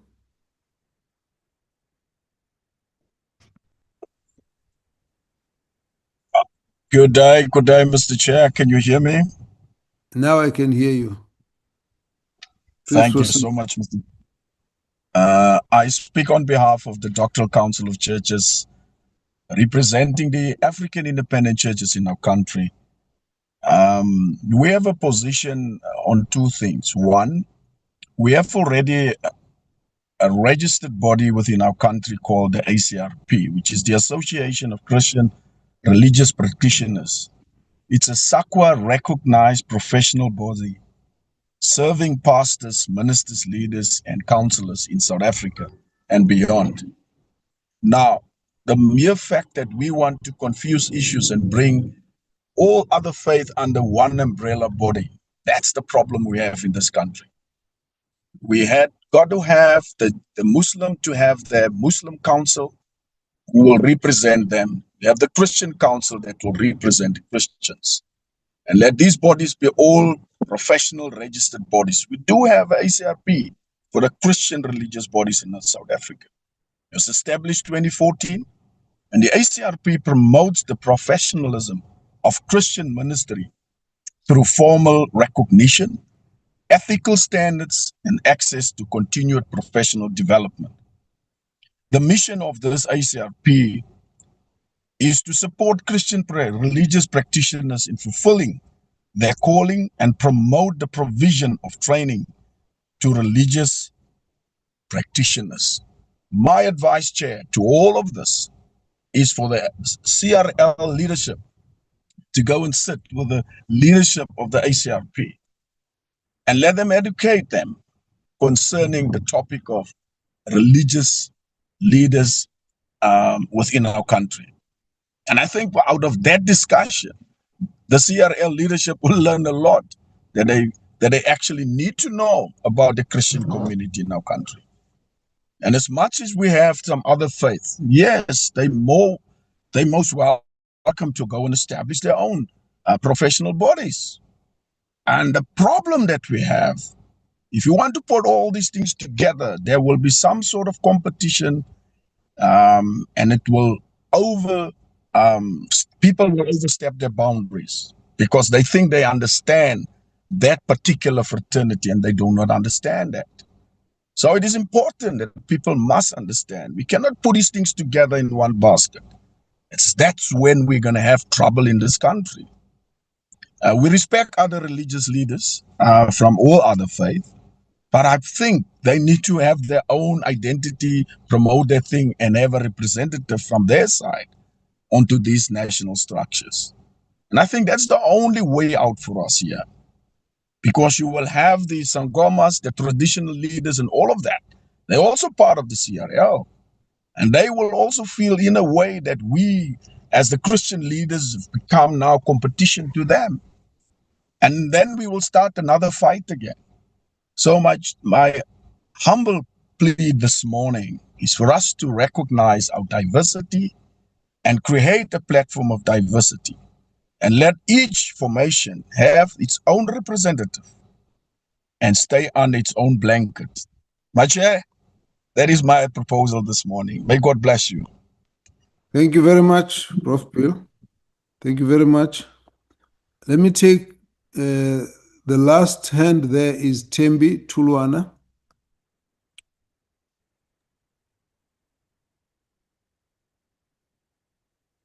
Thank you very much, Chair. I also thank the members that are seated there and the religious leaders. I need to begin by indicating that I'm from Inkululeko Yesizwe Association, which was formed by Inkosi Yamakhosi Omoya, Dr. Zwelezwe Radebe, and has a membership of 10 million people. Chair, we have traversed this road from the onset when the CRL started intimating the religious root of her wanting to interfere with religion and any other faith. However, it failed, and this morning I hear that the mandate that she had in trying to have a peer review, that report lapsed, so we start from the beginning. But she has other ways of doing things with this Section 22 committee of hers. I would say it is her Section 22 committee because she never consulted anybody. And my point is, as a very huge formation of people led spiritually, who practice spirituality, we were never invited. At each time, she has all these conferences and meetings. She's never invited us. The CRL know about Inkululeko Yesizwe Association, and we have attended all meetings, even the one in Parliament. I do want to indicate that her exclusion of such formations is not going to put her in any better stead if she thinks that a huge group of people like us will not ensure that their voice is heard. And this is what we're doing this morning. What I want to say is, I do concur with the first four speakers because I don't want to repeat what they had said.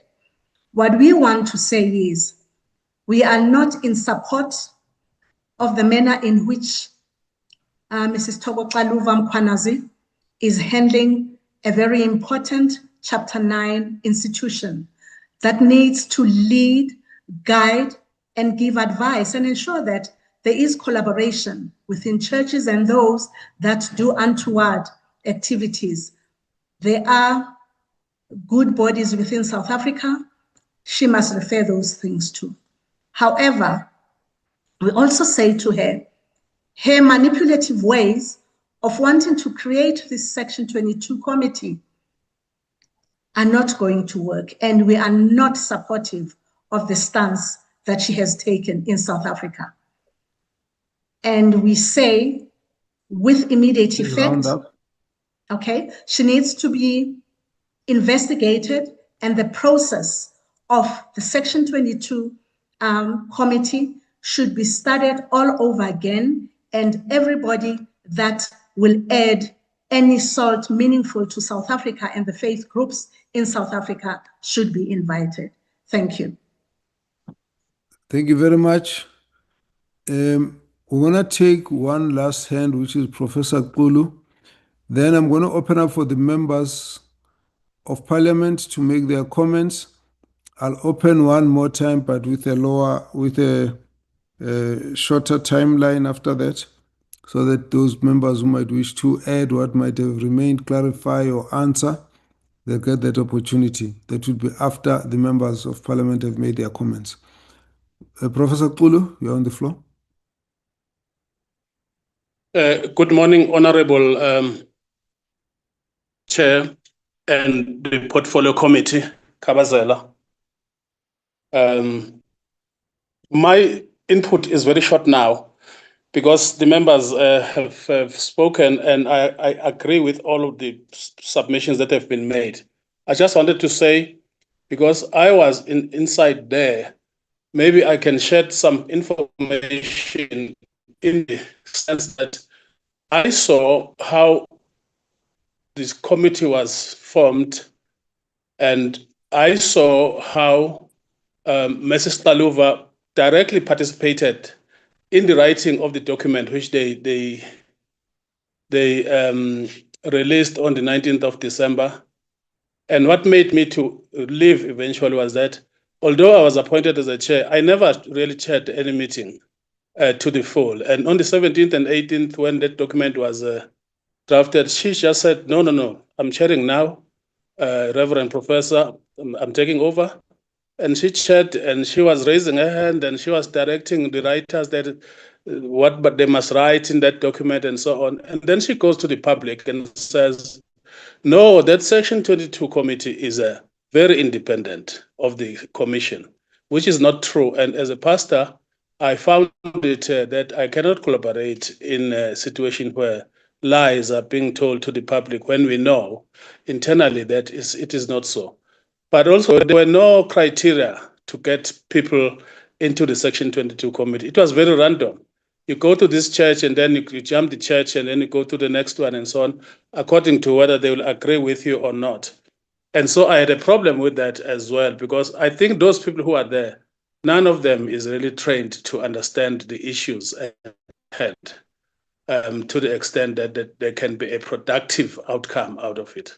Then, of course, the next thing that I would like to share with members of the parliament is that, as has been said about the issues of theology and so on, I had said that it becomes important that the document, because it's a Christian document, it's going to be important that it must have a biblical basis, it must have a doctrinal basis, a theological basis, and issues of ecclesiological basis. All of those things are not there. It's just a thumbsuck, and people talk like it's in a taxi rank or anywhere where there's no terminologies that are used.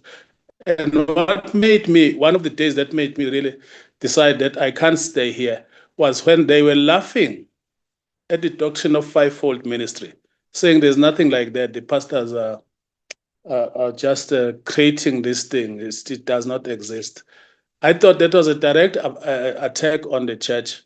And I said, I have to leave before I am associated with this direct attack on Christianity. Another issue, of course, was why are other religious institutions, communities not being taken into account? Why focus on Christianity only?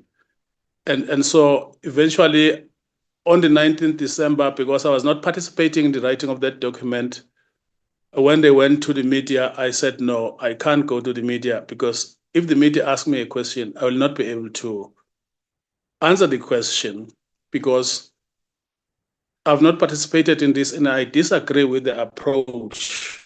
Because, for example, when there was a launch, I had terms of reference which I had been given on the 15th of April when I arrived. When there was a launch in October, on the 1st or 2nd of October, when I went on stage, I was invited to come and present those terms of reference. An official came rushing to me to say, no, don't read those terms of reference. There are new terms now that have been drafted. And those new terms were talking about regulation, establishing some kind of controlling body, and forcing Parliament or approaching Parliament for a legislation. And those are the things that cumulatively led me to deciding that I'm not going to be able to stay here. And I had warned the chairperson, Mrs. Kalova, from June, that there's a discrepancy between what I've been told and what is actually happening internally. I thank you, Mr. Chairperson. Thank you very much, Professor Kulu, for that insight. Sorry, Chair, I wanted to ask if I can make a written submission, because there's a lot that I had shared with the public. Maybe I can also share with members of Parliament. Yes, certainly. You are welcome to do that. Thank you. Thank you. I'm going to request members now of the portfolio committees, members of Parliament, if they would like to indicate their own reflections on this matter. We'll allow Mr. Manikam to come in whilst the members are raising their hands. Please mute, Professor Kulu, please mute. Professor Kulu, please mute. Mr. Manikam, please come in, and then I will follow with Mr. Swart and other members of the committee if you'd like to comment at this point.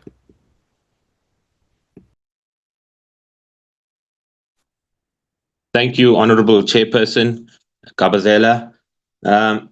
I just want to make two comments, and it will be very short, less than a minute. Number one, in terms of making these documents available to the public, I think if we can just attach it to one of our departments where we can access it, the ones that we've spoken about.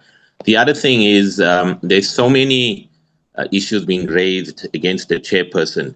And I just wonder, why is there no action being taken or no intervention put in place? And then Member of Parliament had mentioned way forward. My way forward is, can we just have the 9 provincial indabas put in place that can be recorded so we know we have maximum participation from the communities, and thereafter we can pave a way forward. Thank you, Chairperson.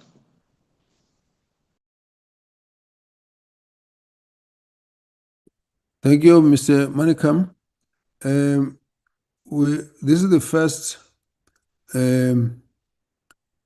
engagement we have since there have been objections to the statements of the chairperson. And so all of the issues we're beginning now to try and pull together. And so we will find a way to deal with these issues as we move on. But the complaints around the chairperson have arisen in the past few months when the communication between us was now directing the matter to be back to Parliament. Since the memorandum, I did give a bit of a background to this matter at the beginning. I'm not sure if you missed a bit of that. So we now at this point trying to deal with all of those issues. May I then ask Mr. Swart to come in? Other members of the committee, anyone would like to make a comment?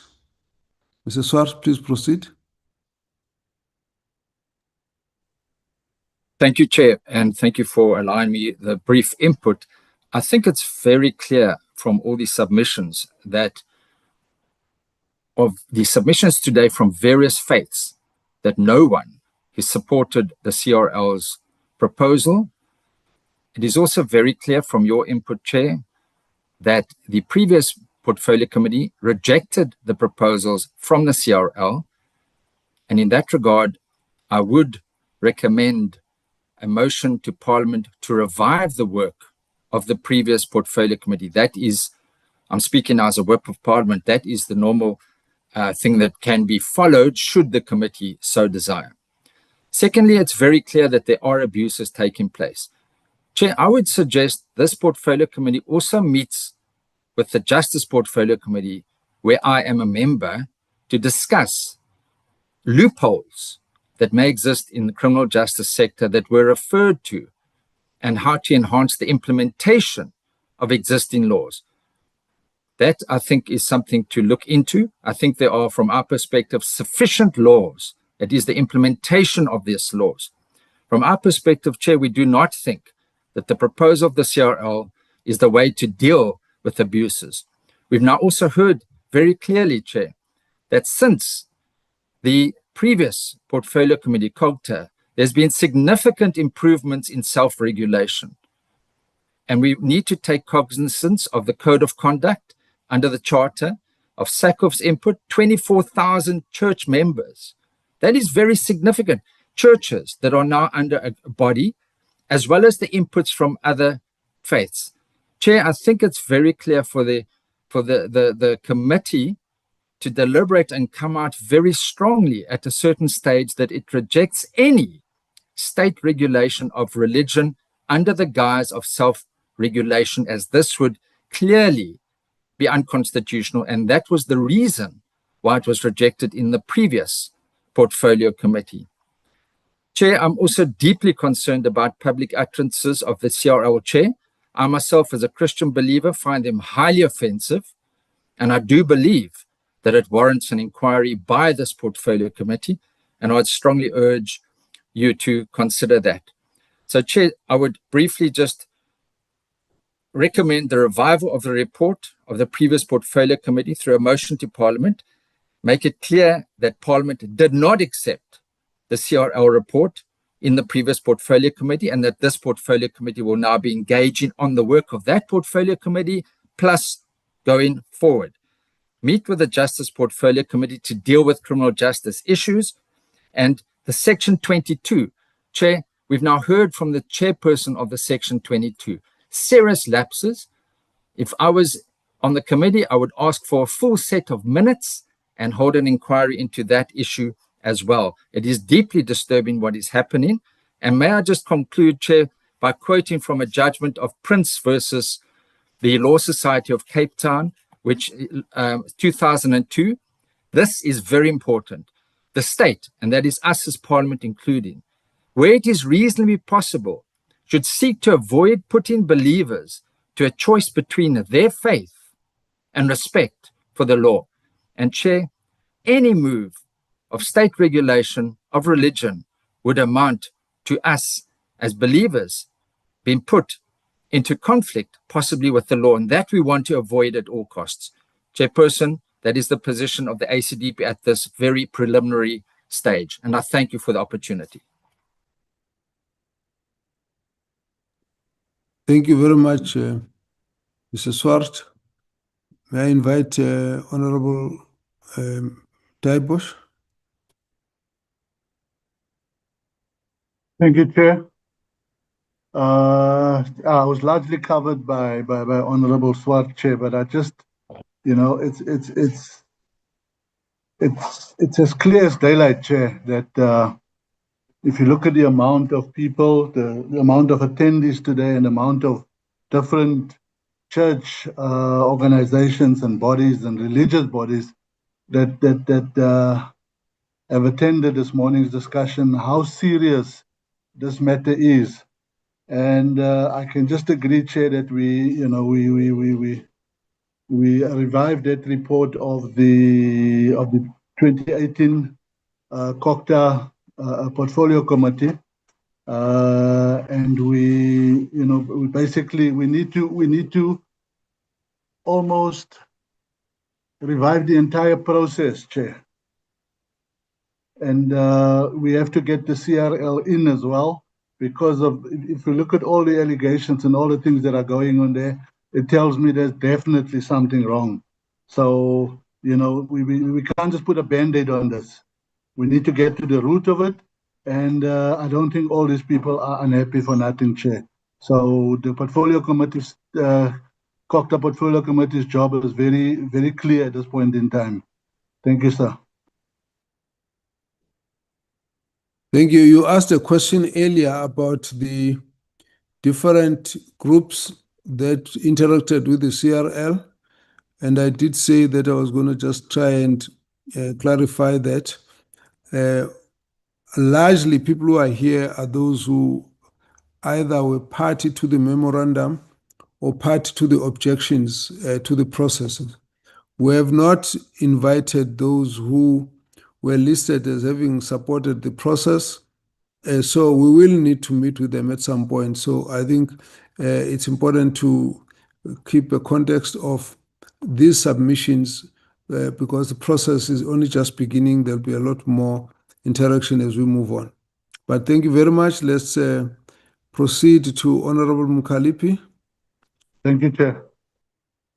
No, Chair, I'm partly covered because I wanted to check if have we engaged with all people, especially from religious community. But your response now is clearly that we still have to engage with those who are in support of the process. Therefore, we can be able to say, let us call now the commission, especially the chair, to come and clarify some of the issues that were raised here. But without meeting the other group, it won't be sufficient to call her now or to call the commission to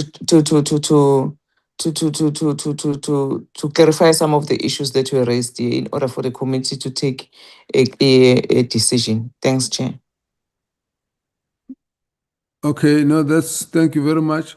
Let me also say that we did ask the CRL to attend this meeting, and they then said, working under the guidance of their legal team, they believe that the issues on the table are the same issues that are in court, and they would not be able to participate because the matter is for them in court. So, nevertheless, that does not stop the committee from interacting with the CRL. Let's take the following members, Honorable Saints van Wyk, and then we'll follow with Honorable Subrathi. Thank you very much, Chairperson. Chair, you did indicate at the beginning of the meeting that we will continue to engage with our spiritual leaders regarding all their concerns and so on. What I will also like to bring under your attention is that there is also spiritual leaders in Gauteng province who would also like to engage on these matters that was raised here. So I would just like to bring that under your attention and ask that they must also write their letters so they can be part and parcel of the next engagement. Then also, Chair, I must also communicate my concern when I hear about all the concerns and matters and issues that was raised against the chairperson of the CRL commission. It's very evident that I mean, even utterances when it comes to spirituality and pastors, it is honestly an outrage. It is very much offending. Myself, also as a Christian, I also take offense to it. But unfortunately, as a MP, maybe I have to be neutral about it.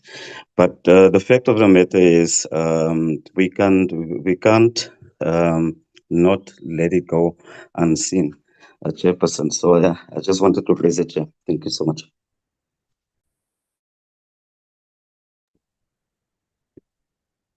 Thank you, Honorable Saint.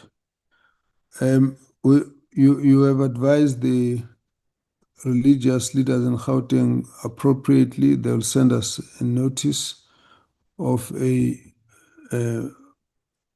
request to meet with the committee, and then we'll process it from there so we know who we're calling. So let's proceed. Honorable Subrathi, for the members, religious leaders who are here, I will give 1 minute each for those who might have something that fell off or want to react to anything, so that before we round up, you would have been given a bit of a space to contextualize anything that you think might need attention. So I will come back to you for 1 minute each, and we'll be strict 1 minute. Imran Subrathi. Thank you, Chairperson.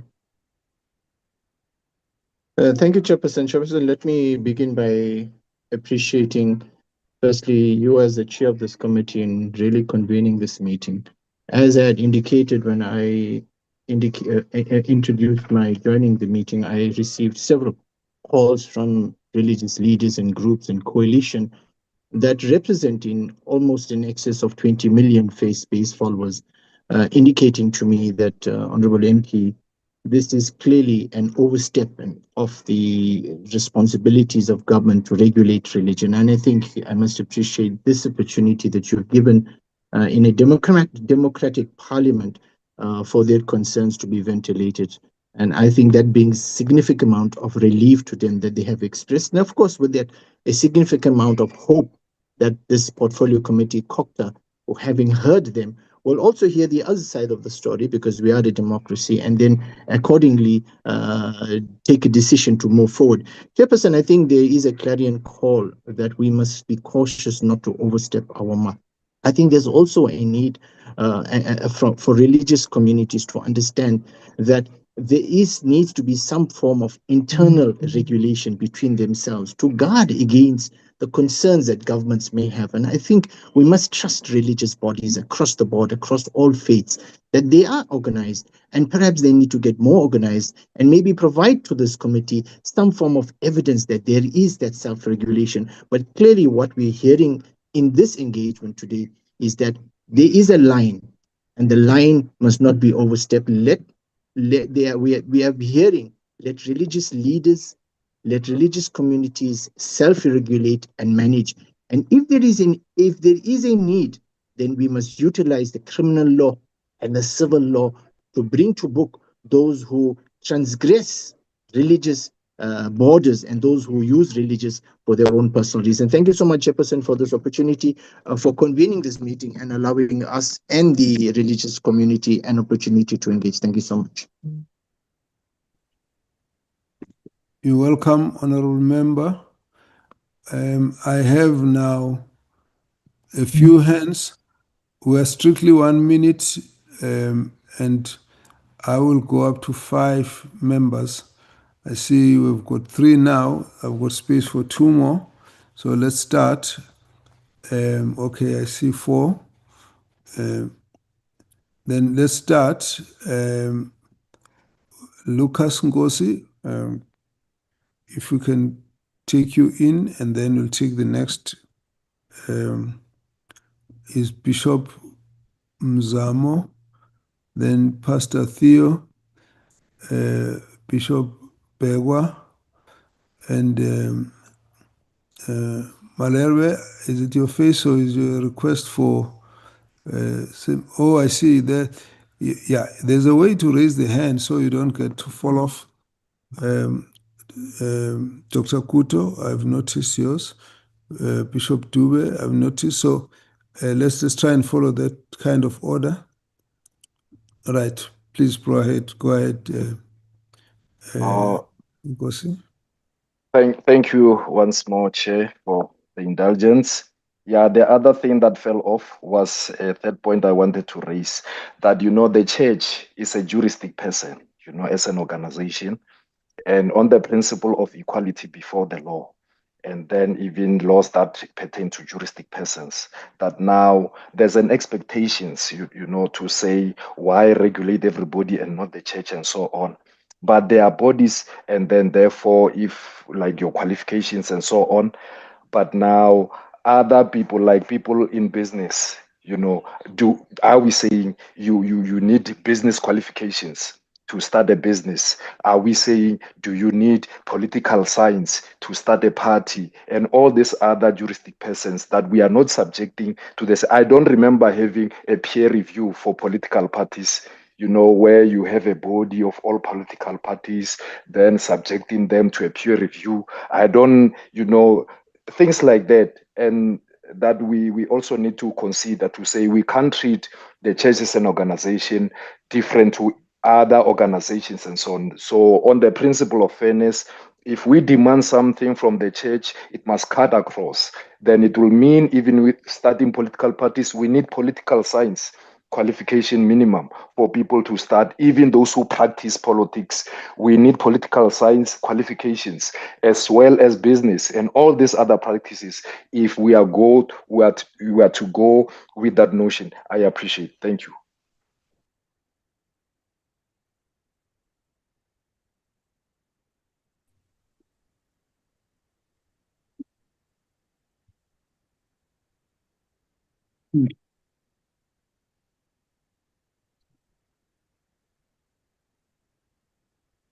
You have a bit of a problem with your system there.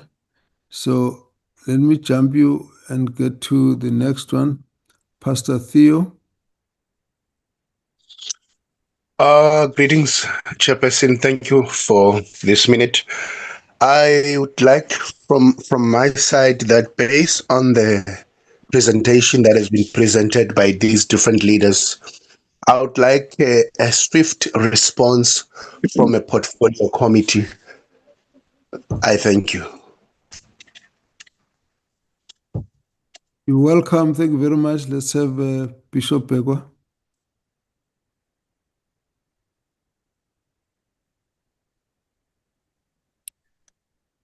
You are muted.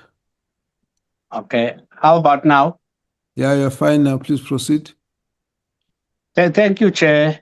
Our last submission will be that the chair of the CRL Commission failed to call a national consultative conference, which now as we are talking to you, we will wish that if that happens, we would need an independent and neutral body.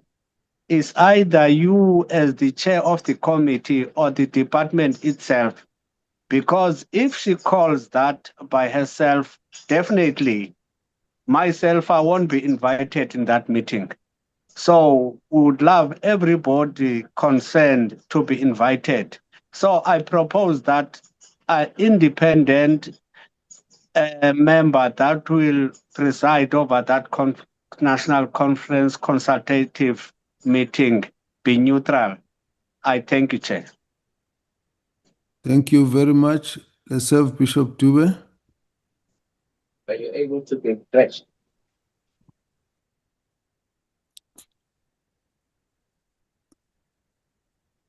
Is Bishop Dube, is your hand up? Yes, Chair, my hand is up.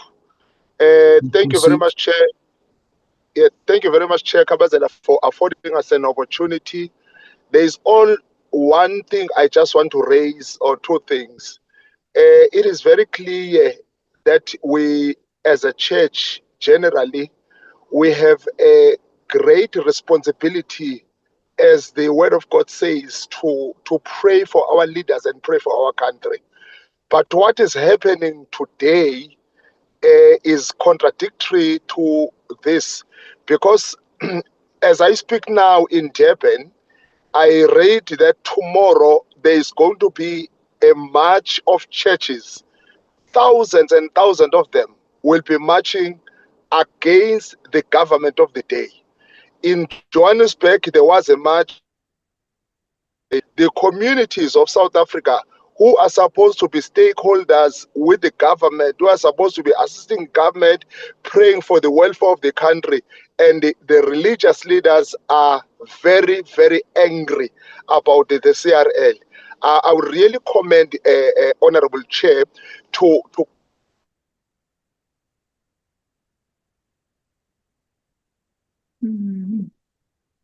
Cut off. Bishop Dube, you got cut off. particularly the last thing, particularly the last. Cut off. So we missed part of what you're saying. If you want to rewind for a short while.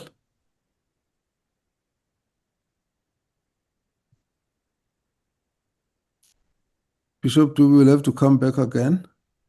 Let's have Dr. Kotu. Thank you, Chair. My other recommendation is going forward.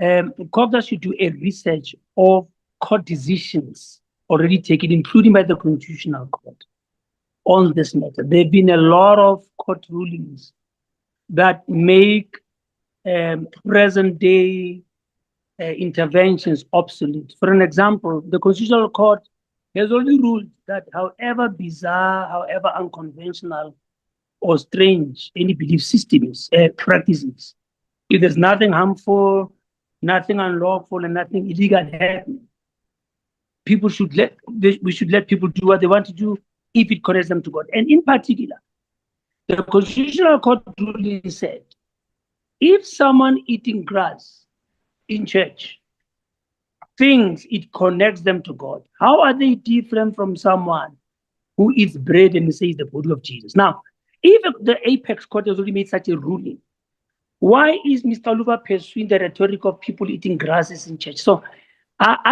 there are very key court rulings, High Court and Constitution, which should be taken into consideration in this discourse, lest we find ourselves trying to reinvent the wheel. That's my additional recommendation. Let the research be done. We have people like Forza, we have people like Professor Malebe, who have access to the legal fraternity. Let them submit all those court rulings that impact on our discussion so that we are guided in that process. And lastly, there is conflict between how the CLS Commission understands what the Section 22 committee is supposed to be doing and how the religious sector perceives it.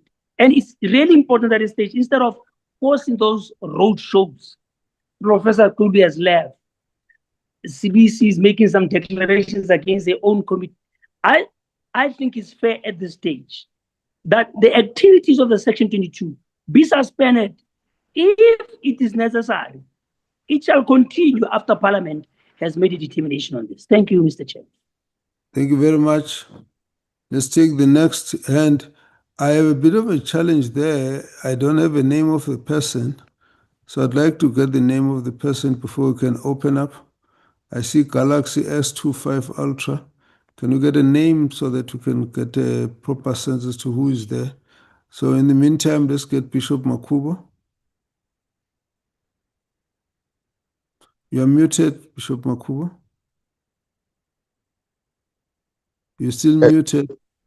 I'm still muted. But you're okay now. I'm okay now. Thank you very much. I really appreciate. If I had an opportunity at first, I should have stated who we are. We are Royal Covering Institute of Ordinancy. Basically, we are focused on the ordinations of pastors, Christian ethics, leadership, and unity and prayer of the Christian body. I want to also add and concur to what our brothers and sisters have just said in regarding to the issue of the Section 22. My recommendation on that matter is that the Section 22, if need be, we restart the committee, because at the point where we are, we can actually see that there is no agreement, and we totally don't agree with them, but they themselves, I think they've seen that whatever they are trying to format or do in terms of Christianity, it's not coming together. So my recommendation is that the committee be restarted altogether. And also, I will close by saying we are requesting that maybe such meeting be put in certain notifications, because not all leaders, church leaders, know about such meetings. So maybe if there will be another way of making meetings like these ones be publicly known, I think I'm trying right there to bring my suggestion. I thank you. Thank you, Chairperson. Thank you very much. We have Pastor Mukuba. It does look like this one was Makubo, this one is Mukuba. So let's have Pastor Mukuba coming in. Then Honorable Mkalipi will let Bishop Mzamo come in first, then we can come to you, then we'll be closing after that. Pastor Mukuba. Thank you very much, Chairperson. Just a short one here. When we are talking about a report that is lapsed, the CRL report, which was not really adopted, it raises another important question here regarding the listing of the church as the charismatic church as a domestic threat in the national security report. It's really worrying that it is stated as such that it is based on the CRL report. So I just felt that I should also raise this. That is very concerning. Thank you. All right, thank you very much, Pastor Mkuba. Bishop Mzamo. Thank you very much, Chair. I am Bishop Mzamo of CLUST, which is Christian Leadership Alliance for Social Development.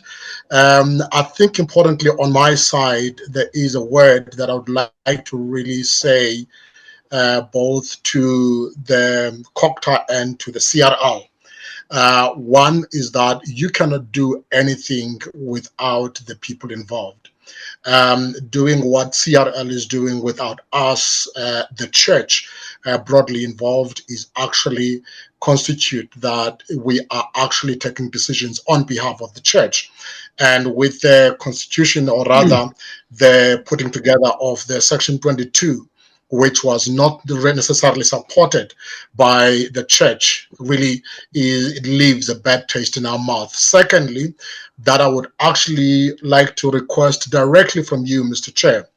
It is a sense of protection from the CRL chair, where every word that she finds to be able to say on social media against the church, painting the church as this black horse, it should actually be stopped with immediate effect, because now the church has been painted as if it's a place where people are being abused, are being solicited, that their money has been taken away.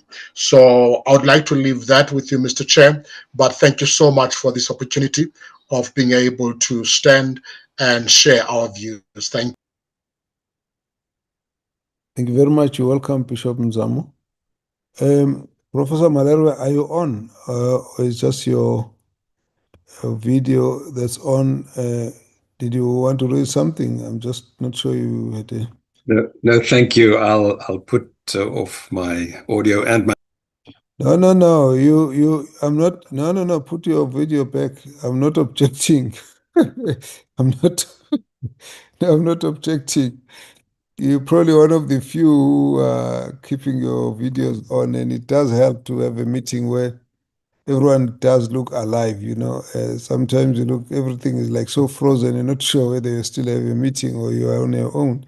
So you're Chair, welcome. I teach a lot online, and I always urge the students, please show me your face. I have the same problem. Now, every now and again, I always request biometric confirmation of the presence of the member, either their voice or their face, you know, like the banks do these days. So it's not an objection. It was really more just to check that we don't leave you behind. Sometimes you have a problem with the lifting of the hand, so that was the issue. Honorable Mkalipi, you are the last person to comment, and we're closing. We're closing at this point. Now, let's not, once I've said we're closing, let's not have new hands coming afterthought, kind of. Now, let me hold Mkalipi and then I see Tamaha. After that, I will not take any hand.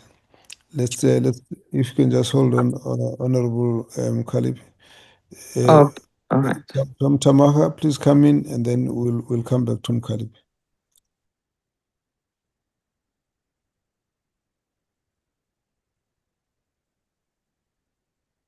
Oh, he's got a change of heart, change of mind. That's fine. Then let's proceed to Mkalipi. Okay, Chair. No, thanks very much, Chair. I think you have handled this meeting very well.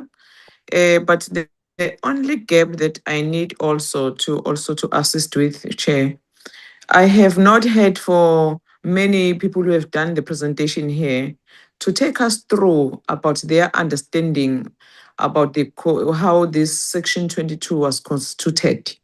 I think it's one or two who said there was no proper consultation, there was no invitation, but we love to have that information. In fact, as a committee, to know how is their understanding as they are rejecting it. In order for us, when we interact with the CRL Commission, we have a full understanding to what is their understanding. But I think also, Chair, it's also going to help if I think it's Babu Tolu, who was once the chair of the Section 22 committee, and he resigned. Also, just to send us a kind of a just short report as a committee, in order for us when we interact with the commission, we also have this kind of understanding. Thanks, Chair.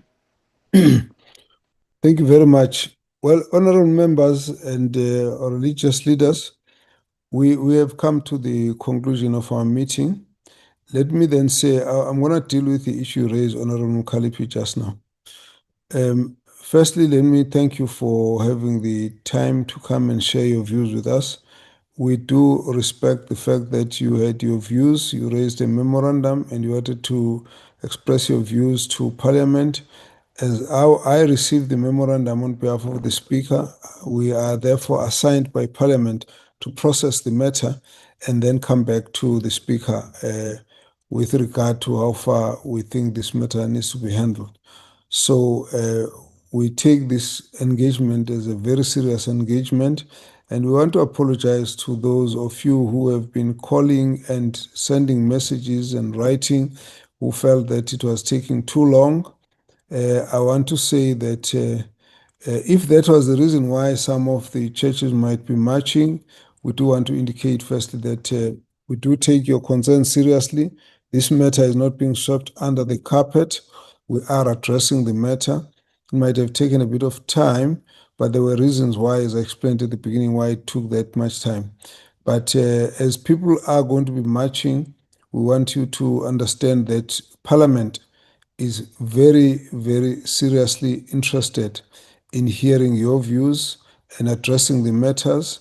And so the march should not be on the basis that you have been ignored, because that is not the case. The Speaker of Parliament gave a clear instruction that this matter needs to be given our utmost attention, and the committee has agreed to that.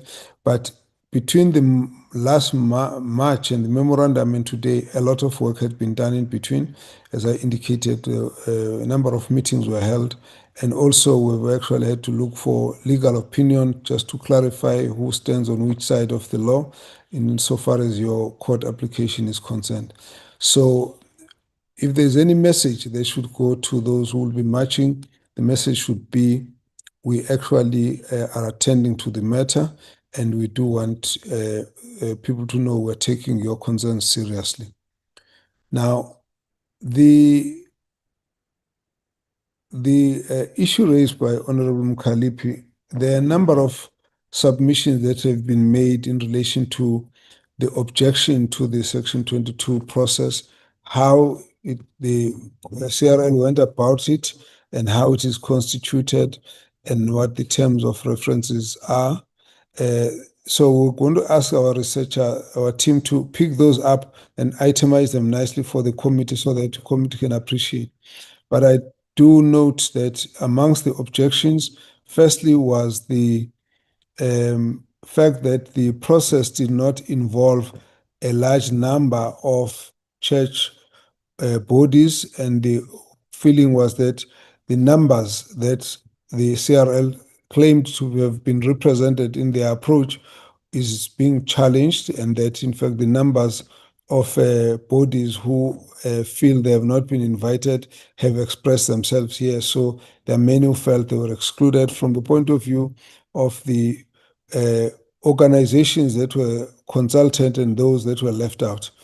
The second issue relates to the fact that there are those who feel it's a religious bodies issue. It's not just a Christian issue, so there should have been inclusivity. And some of those who come from Islamic faith have raised that issue, even though there was one person who felt that maybe in terms of the approach, there should be separate representation. We just leave it at that. But the point is that that was the second reason why there were objections about it. The third objection related to the fact that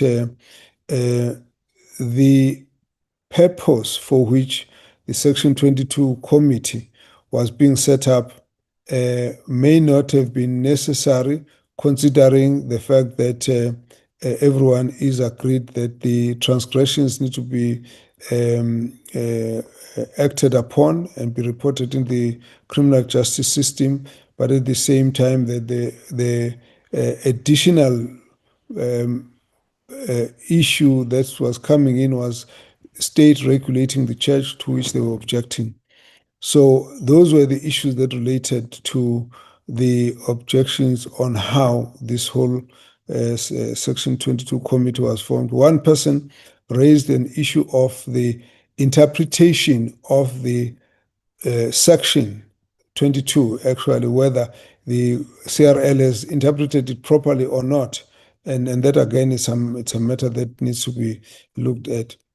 Now, there are various concerns that have been raised here. I think let's start from where there seems to be a general agreement. One, the agreement is that there are instances of illegal acts and transgression that do take place in the religious bodies or in the churches, which are not acceptable to everybody. Issues of physical, emotional abuse, financial abuse, issues which can actually be classified as breaking the law. Now that everyone agrees that those are unacceptable, the question of whether the number is increasing and is very high in comparison to the number of church structures or religious bodies, it's a I would say it's a moot question. But the issue is everyone agrees that there are those instances that have been reported that need to be dealt with. Now, the next issue is there are laws that should be applied, which must therefore be used to deal with those transgressions, irrespective of whether people are doing it from a religious platform or not. And that it's got nothing to do with religion, it's got more to do with the transgression of that individual. So there's an agreement there that action needs to be taken. In other words, no one condones that there should be protection of people who are involved in criminal activities. Now, the question at the end is how do you deal with that beyond the law? The question that some of the members are saying, there are proposals that they've tabled that relate to some code of conduct where various bodies would then be overseeing some of the ethical activities, the ethical conduct of members of various congregations or religious bodies. Those have been submitted, and we've said we will have to look into those submissions as such. So again, there's not a lot of objections to a process that is being managed by the religious bodies that is to look at how to guide each one's conduct in relation to what is said to be a code of conduct which is not based on a legislation where the state has to regulate the church, as it were. So there is that general feeling. Then the core of the objection becomes, apart from the selection of the Section 22 committee, is the mandate of that committee. Now, if you take it in the views of Professor Kulu, they seem to have been shifting, which means, therefore, whatever might have been understood to be the terms of reference may not necessarily be the same, because at some point they were actually changing. But the issue is whether the terms of reference of a Section 22 committee could actually be accepted when they appear to suggest a creation of a legislation by which the state would be regulating the church. That's really where the objection is coming. And in particular, this is seen as being unconstitutional from the perspective of a constitution guaranteeing the rights to freedom of association and practice of religion or religious beliefs, and therefore not something that should fall within the ambit of a new legislation that can actually be seen as unconstitutional. So the question of the constitutionality of the mandate and the objectives of the Section 22 is what is at the core of the objection. Now, when I started, I indicated that seeing that that is the point of contention, it may not be within the scope of the committee necessarily to deal with that question, because I think one member here who raised it, and I'm not going to mistaken the name at this point, but the issue was it's a legalistic issue. It's not a religious matter. It's a matter of can you, in law, is this legal in law? Can it be constitutional? And therefore, that matter may not be within the immediate jurisdiction of a committee, but as we're looking through, we're trying to separate the issues up. So having said all of that, it is clear therefore for us that we're starting the process. We're going to hear other church leaders to understand where they stand. Now, from the point of view of the purpose of this committee is to first see whether there is adequate areas of common understanding across the different religious bodies on what can be done where we all agree to deal with the problems of abuse or misconduct in a manner that is solely left within the understanding of what the religious bodies would be able to manage as one issue. Then the second question, which is already now out of our hands because it's in court, would be a question of whether the Section 22 committee process is actually an unconstitutional mandate that we are conferring to the committee. In which case, if there is no agreement on that issue, that means the matter will ultimately get to be resolved in court. I will therefore be welcoming the other court rulings on the matter, and I think it was Professor Shimi who raised the issue of various court rulings that could also guide with regards to this matter. So we then have to decide whether in the process there is somewhere where the religious leaders can agree on certain things, and therefore we are left only with the matter that is in court, or whether in fact even that matter that is in court can proceed. The question, and of course it's not going to be a committee that decides whether the matter in court proceeds or not. It would be a matter of whether the processes we're going through, does it impact on the need for the court ruling to be done. We can still agree and still feel that the court nevertheless still needs to rule on the matter. So that's not where I'm focusing. I'm just focusing on what we're going to be trying to do as a committee.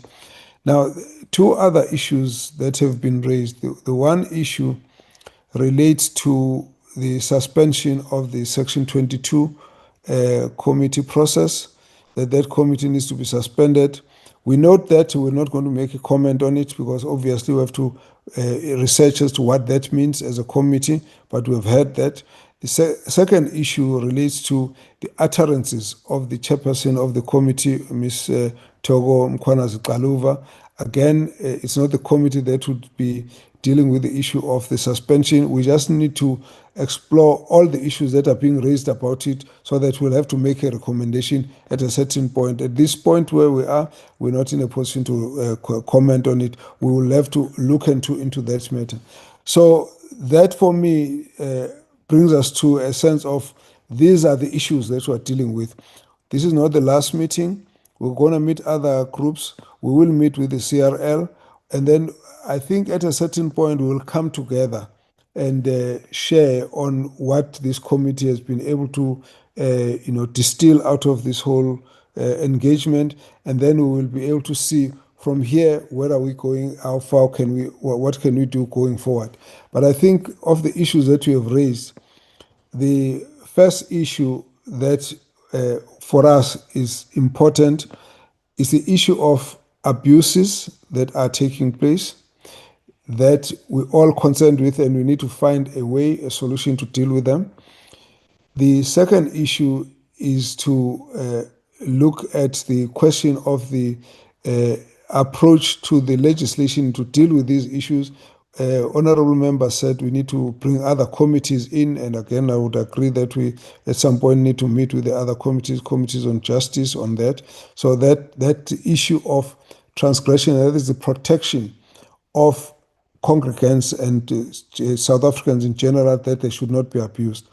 Then the next issue is the constitutional right to freedom of exercising of our faith and religion, which is protected, and this committee will guarantee you that that protection we believe needs to be ensured, and therefore that as a principle, when we move on, we must know that we are together on that principle. Then the next issue is the issue of the conduct or PM review mechanism or code of conduct that has been proposed. We need to look at that and see how we deal with that. Then the next issue would relate to the constitutionality of the committee, its mandate and its objectives, and the possible legislation. That matter is the one that is in court, but is another matter that we are also going to be discussing amongst ourselves in this process. And the last one then relates to the question of the conduct of the chairperson and the statements that have been made. That again we will look into, and then we will then at the end conclude on all of these issues. So those for me are the basket of issues that we are dealing with here. Having said so, you will allow us space, honorable leadership, that we meet with the other church leaders and separate issues out, and then after that we'll obviously meet with the commission, we'll also meet with the minister. We might probably have to end up meeting with the president at a certain point, depending on how the matter has to be processed, and then we'll take the process forward. It is inevitable that we're going to have to, we are now already taking forward the issue that was lapsed, that had lapsed at the end of the last administration. So we basically have to take it forward. When we get back to Parliament, it will not necessarily be the same as it was submitted last time. It will have in it the facts and factors that have now been brought into this process as we are. Then that process will have to go to Parliament. The Speaker will be expecting us to come with this report. And so this, for me, takes us forward in terms of how we're going to take deal with this issue. But for your constituency, your congregants, please do assure them that your approaching Parliament was the right decision to take. Parliament is your platform where you express your concerns, your views, your input on issues that relate to constitutional rights that you have and are protected by the Constitution. And those rights, particularly freedom of practicing your religious beliefs, is guaranteed. We want to assure you that we will not deviate from that principle. We will also not deviate from the principle of ensuring that congregants are also protected to freely exercise their rights of freedom of religion, and that we will obviously be looking at ways of how to make sure that any abuses are kept out of the religious platforms, that people are free to safely practice their religious beliefs. So having said so, I'd like to bring this meeting to a closure and thank you all for your participation. Once we've got all these matters properly reported as a matter of minutes, we will share that with you so that you have a sense of where we were. But the process doesn't end here. There will be another meeting, several meetings, and then hopefully we'll be able to come back at the end to say, these are the issues that we have, these are the groups that we have met, these are the issues that we are agreeing on, these are the issues that are outstanding, this is the way forward, and then we can see whether we can find a way that helps all of us together to move forward. Thank you very much. With all of that, our meeting therefore is adjourned.